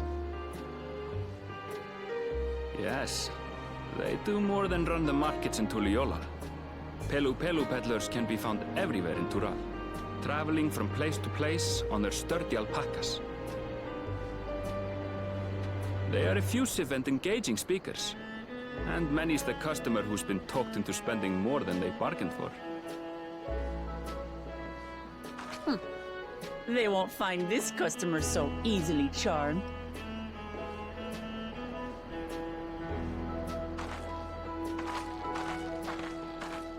Watranpelo's down the path! Off the main road! Don't get lost! It's right there!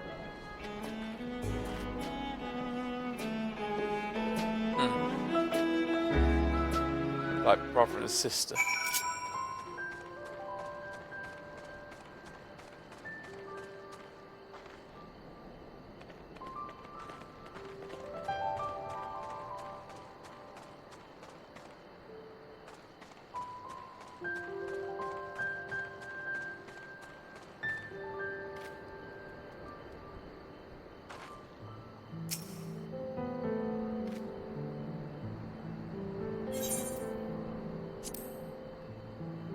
This is it. Wutumpelo, home of the Pelu Pelu.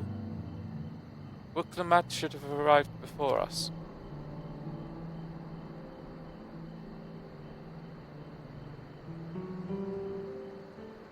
That's not good.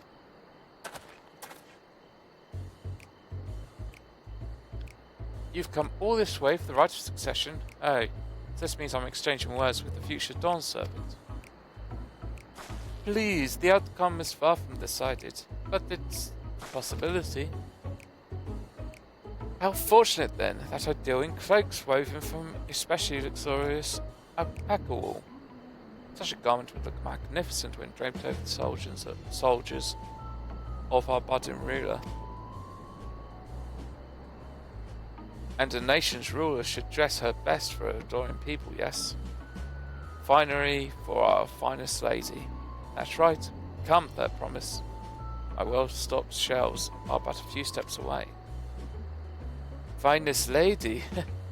I like the sound of that.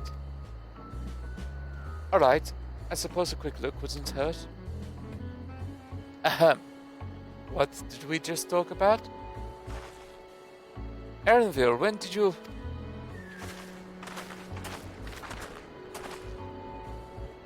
Ah, a Shitona from far off Dawntrail. Northern winters are bitterly cold affairs. I'm told. I cannot imagine how you survived them without a lovely warm cloak of our quality alpaca wool. No, thank you.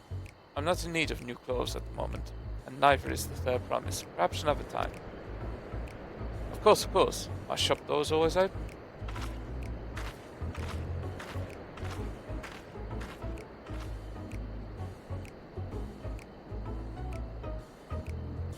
You were saying something about not being easily charmed? I was just...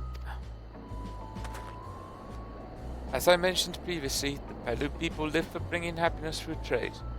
They won't cheat you or sell you defective goods. They will, however, disarm you of their deft turn of phrase, and unwitting customers like Wuktalamat fell prey to this affable approach time and time again. Your only recourse is a clear and firm refusal. They won't pursue the matter should you make your disinterest plain. Valuable insight into the minds of the Pelu Pelu. Let's all take Erenville's word of caution to heart.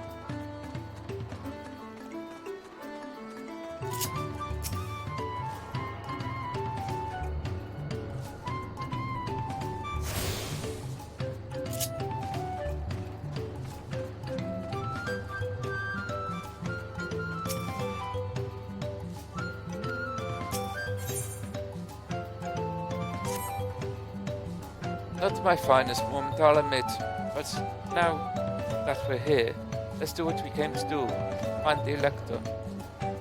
Allow me to pose a strategy then. Plow, Alisay, and I will speak with the merchants. Wuklamat, you and Erenville might try approaching travellers passerby. Nima, pray investigate any other establishments which catch your eye. Should we learn aught of use, let us relay it to the third promise.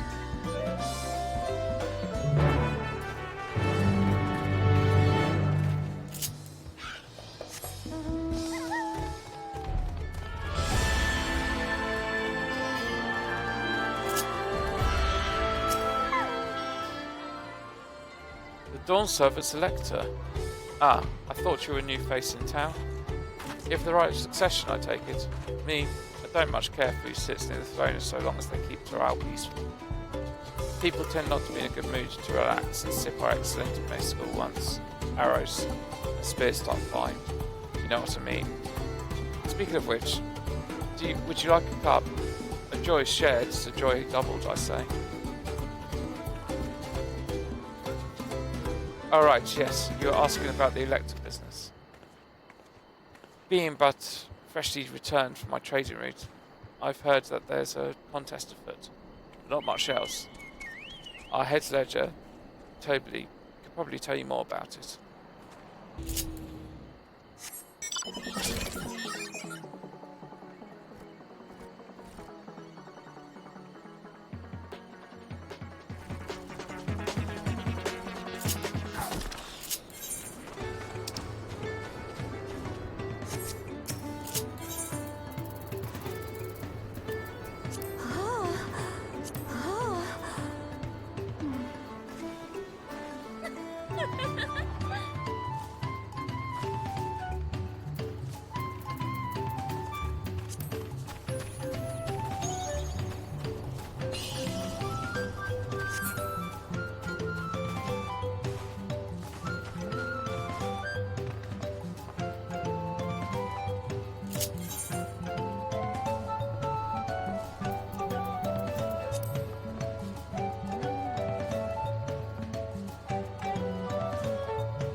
Electors. Oh yes, I've heard all about the right of succession. They're looking to put a new ruler on the throne, eh? Personally, I'm rooting for Zoral Jar. If the first promise wins, he'll look to expand our sphere of influence. That means access to more resources and more customers. In the thousands column, potentially. So many new trading opportunities to spread happiness far and wide. Others have been coming around to my way of thinking, so I've begun crafting goods inspired by the resilient sun. Would you care to purchase something? What? Very well, you said you wanted to know about the Elector. I could help you, but I won't. I can tell you're no supporter of Zoral Jar or his policies.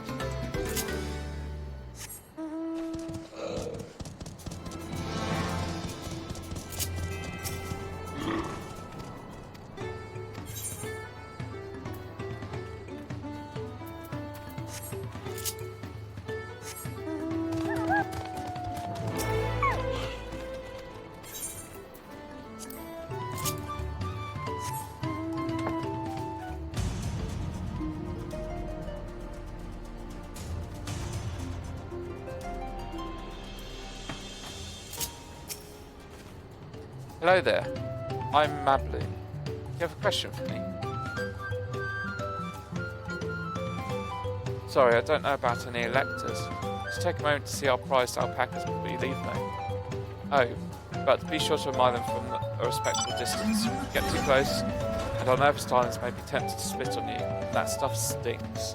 It happened to a visiting buyer not so long ago, Tobley. That's the head rancer. He was so mad at me for not giving a proper warning. No one makes a mistake without totally noticing. He knows everything that happens at this ranch.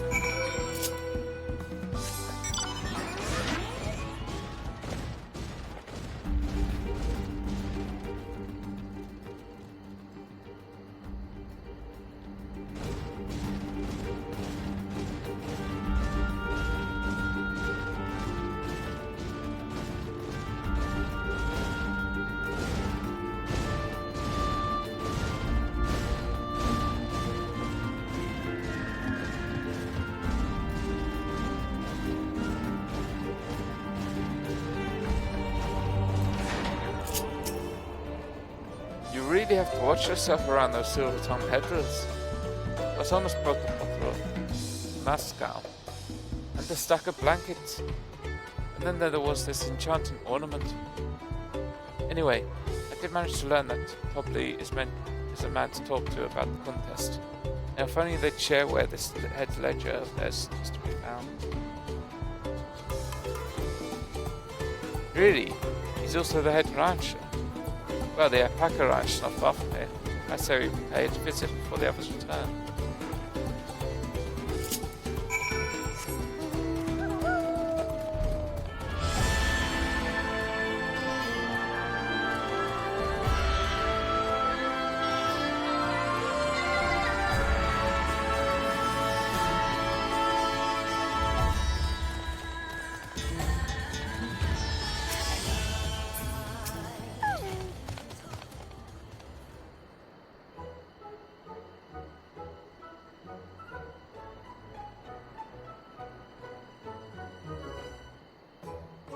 That is a lot of alpacas.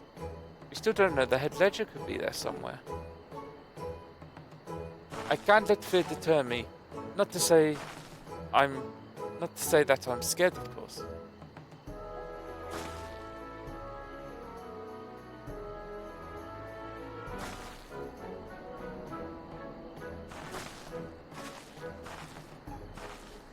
Excuse me.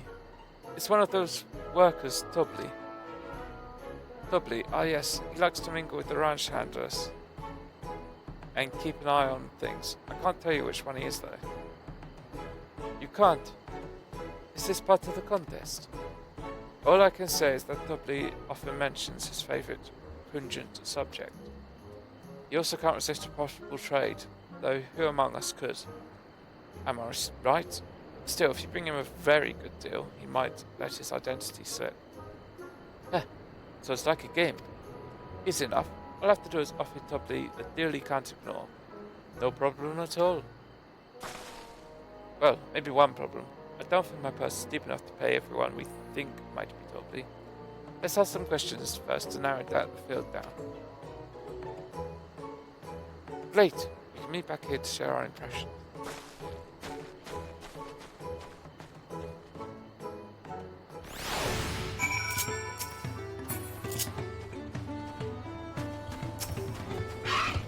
Ah, a vicious to across the salt, if I'm not mistaken.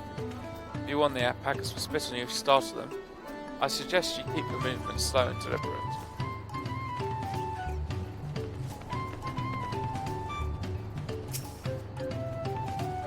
You might think you think I might be Tobly. Well, maybe I am. What I would say is that in this village, none have ridden more alpacas than I.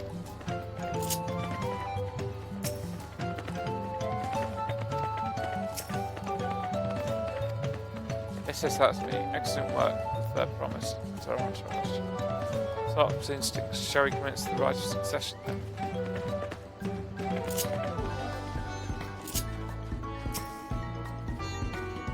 Well, obviously I'm not Tobly. I mean, oops, I shouldn't have said that. You're meant to find out for yourself who Tobly is, whether an elector is even in the village at all. Good luck.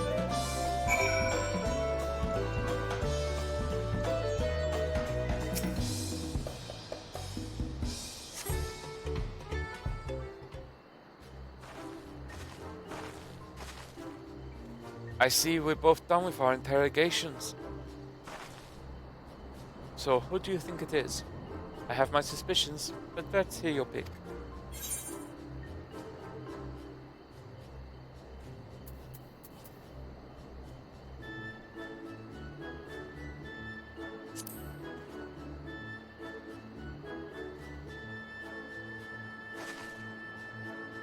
Ah, the worker's so intent on stable chores. I'd my on that one too. Time to rip the mask off and reach a mystery reach hand, so to speak.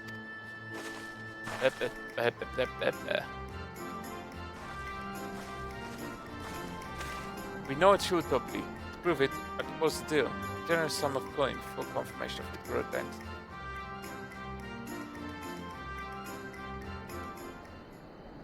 An offer I gladly accept. As you have correctly guessed, I am indeed Tobly, head ledger of Pello, and head rancher of the family ranch. I am also one of the goooo Jar's chosen electors. Aha! In a place featured in the Tulalio saga, just as we thought. I was right to trust your instincts. But I wager this won't be the last time.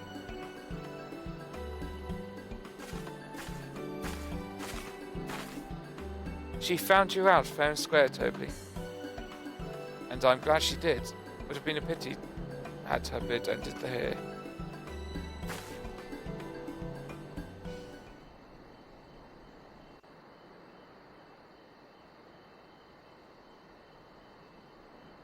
Deducing the Dunservant's elector was the first step of the feat.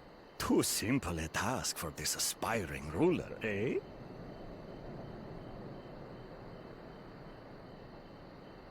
Right. Not hard at all.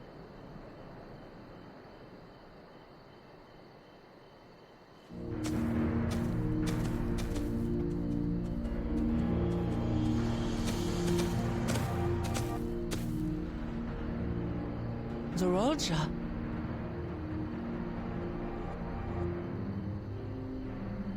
I am told the head ledger, Tobli, is to be found here. You have to guess which one of us is Tobli.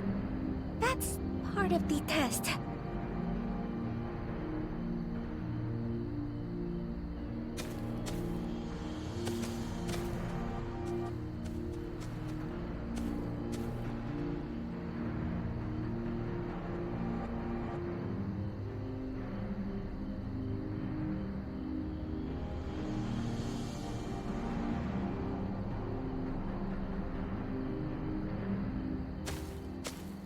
You're Tobli.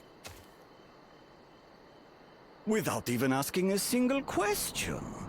Very impressive indeed. With that amusing prologue out of the way, we can proceed to the actual challenge. Per the Dawn Servant's instructions, I was free to devise any manner of feat. I considered the number of possibilities in the 10th column. But I think I have a good one.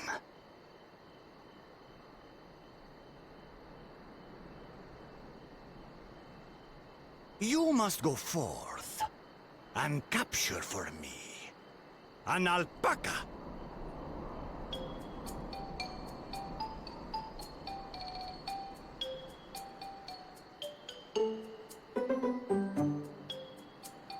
While I've not had the best experiences with alpacas, aren't they generally docile creatures? That doesn't sound like much of a challenge.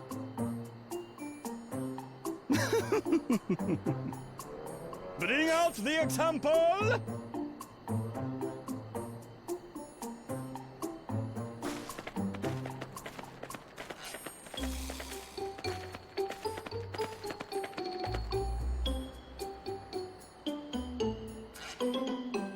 This is a special kind of alpaca.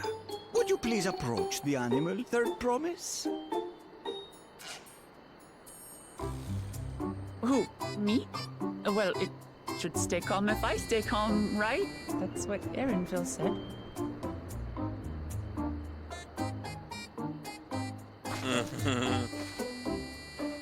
You're gonna get a spat at.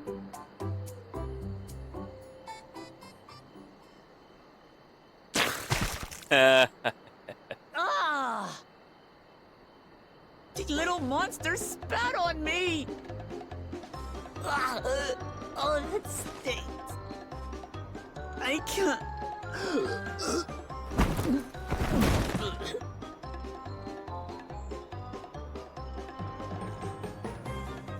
Alpacas are paradoxical creatures, being both extremely curious and extremely cowardly.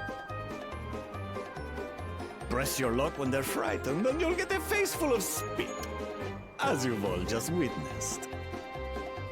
Has an awful stench, their expectoration. The globs contain half-digested food, you see, making it an effective deterrent against perceived threats. Wild valley breed like this one are especially timid and can therefore be quick to lash out. They're also especially hardy. Indeed. We take the rugged wild alpacas and breed them with our gentle domesticated stock. This produces the strong but biddable pack animals prized by our traveling merchants.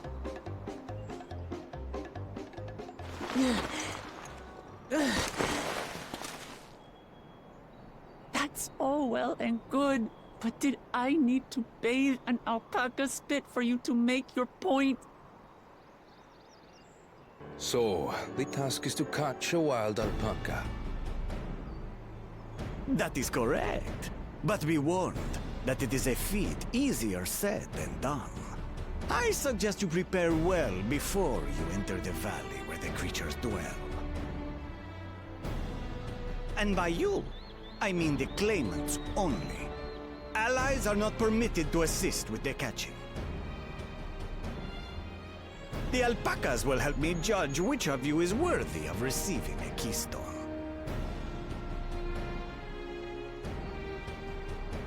So I'm to chase down a fluffy, spitting demon, and that somehow proves I'm fit to rule? As I said, the Dawn Servant granted me the freedom to decide my challenge. And when you reach the end of the ride, I dare say you will understand why I chose what I chose.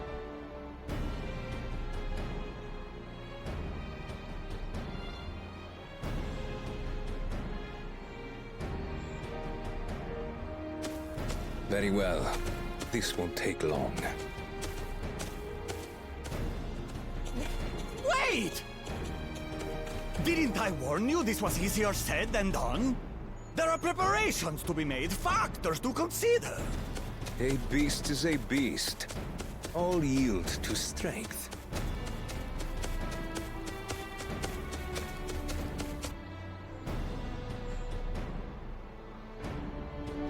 So far, this experience has done absolutely nothing to improve my opinion of alpacas.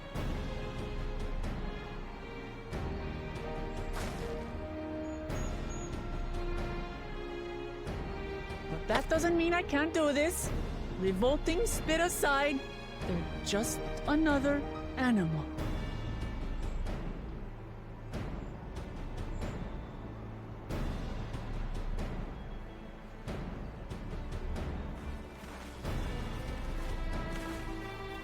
Are you all right, Orclamat? We thought we heard you scream. The third promise does not scream. It was more of a startled yelp. Yeah. Scream, in other words.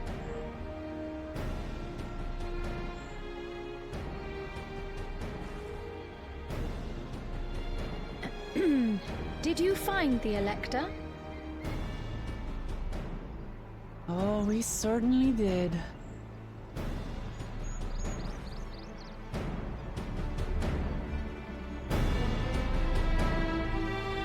Go on, whip them out. You need to get moving. Don't explain it to people. You need to get that alpaca.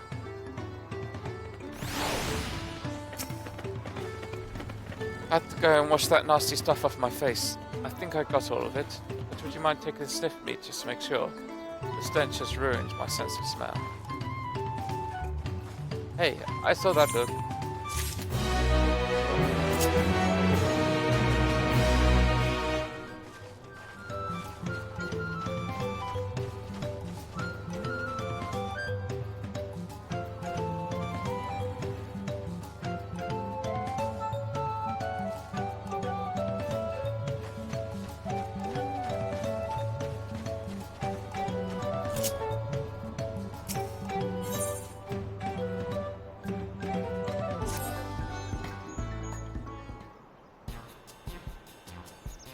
As Wuktamat helped demonstrate, the valley alpaca are very wary of people. Getting close enough to catch one will be a difficult challenge. You might have warned me about that earlier. I have enough trouble with tame alpacas. How do you expect me to wrangle a wild one? With the proper saddle, we infuse the leather with a relaxing scent that soothes the spitting beast. Wonderful. Give me one of those there. Have you perhaps forgotten we are a clan of merchants? You want a taming saddle, and you'll need to find a saddler and make them an offer. They don't come cheap, of course, but often a saddle will cost you the equivalent of 10 pel. In the thousands, Colin. You mean 10,000 pel? I don't have that kind of coin. Converting to gil, that comes to around 1 million or so. Maybe we all pitch in. No. This is my feat to accomplish. I wouldn't feel right about having to pay the cost. I'll find the money somehow.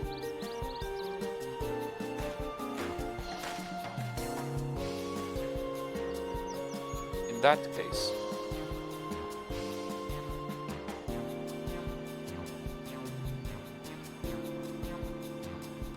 that basket of wool is worth the sum you paid me earlier.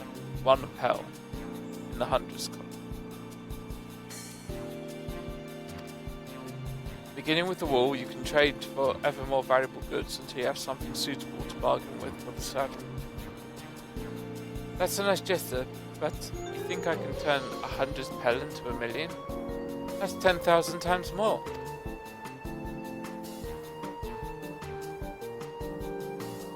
We need 10,000 pel, not 1 million.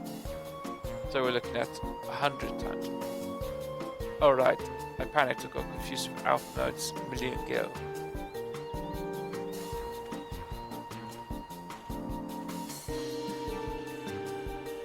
I'm not so sure about this trading idea.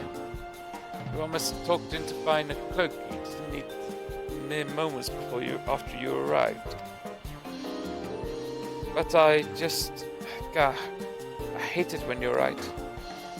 Then let me help you with your deal making. Oh, hello again. Babu, I work with your right hand. But I've also learned a lot about the peddler profession. It's alright if I aid them now, yes. I guided the claimants towards the first step of the feat like you asked. As long as Wuklamat goes on to capture her alpaca alone, she's free to accept assistance from whoever she likes. Hooray! Let's just see about getting you that saddle then. I promise.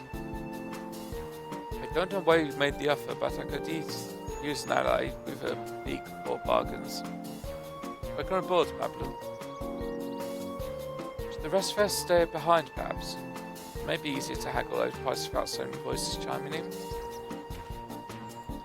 Yes, you stay here and pitch in with the ranch work. With Mablu gone, I'll need extra hands to tend to the alpacas. Gladly, although Nima, I think you should go with look the map. You've seen markets and bazaars the world over, and surely have sage advice to share. In that case, you should also hold on to the alpaca wool. It's misplaced or subtle in some way. You have nothing to bargain with. As if I'd do such a thing. But I'll leave the wool with Nima anyway. Better to keep my hands free.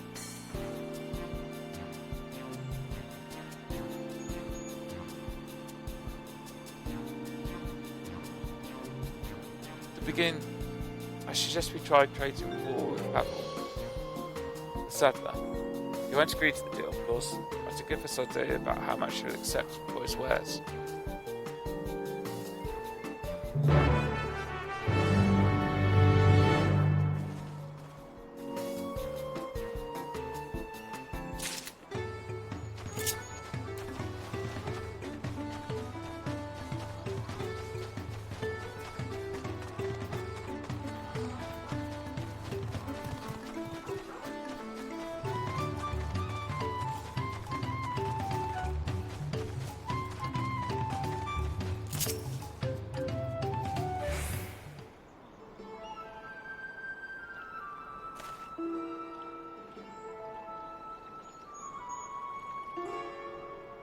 Something I could do for you.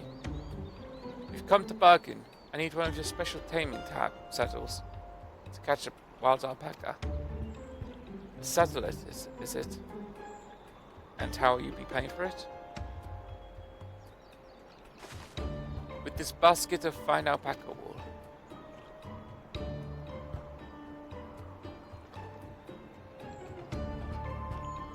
What use does a saddle make have for wool? Besides, this would barely cover the cost of a single strap buckle.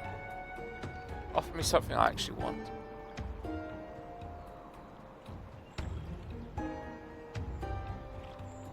And what might that be? Mezcal. I like to nurse a cup at day's end while I inspect the finished work. Give me a jug of the quality stuff and you got yourself a deal.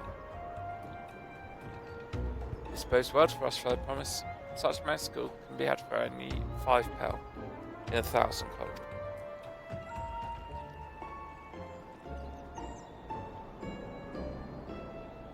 Hold on. You say Fair Promise. The Martha has changed.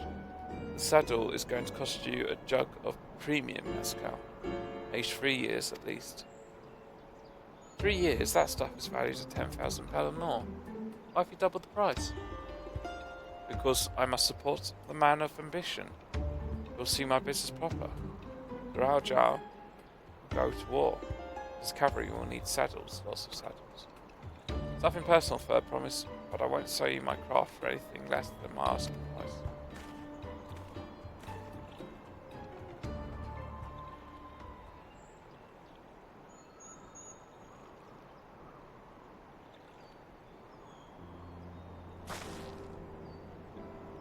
Can't say I blame him. I'm known for championing peace, and peace is unlikely to bring in more customers.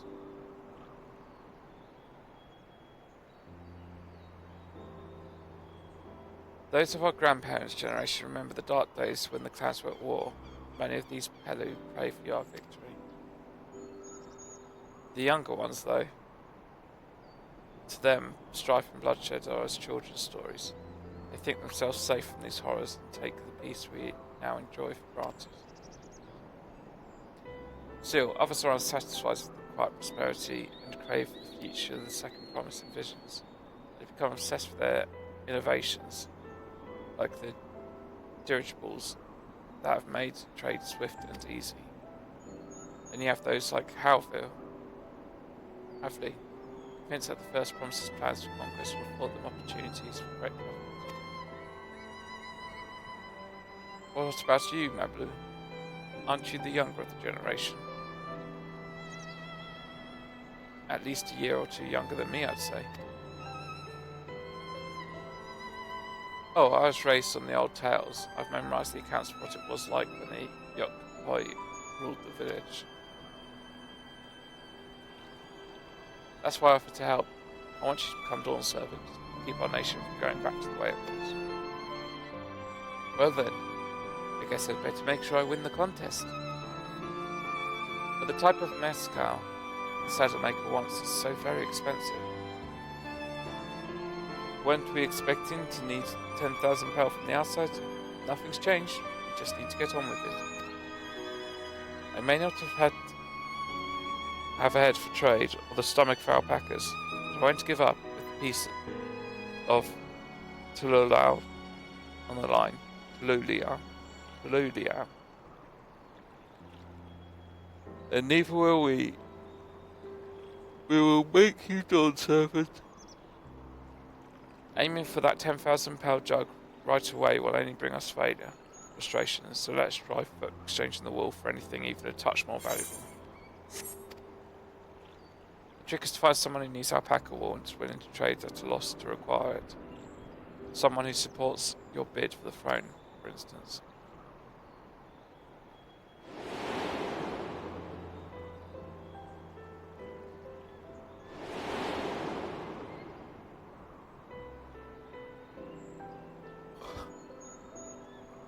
Of course, the weaver. Well, Nock was his name, I believe. He went out of his way to say he agreed with my vision, and he was here to buy wool. I think I remember the direction he was going. But now, let's head back to the road where we first met him.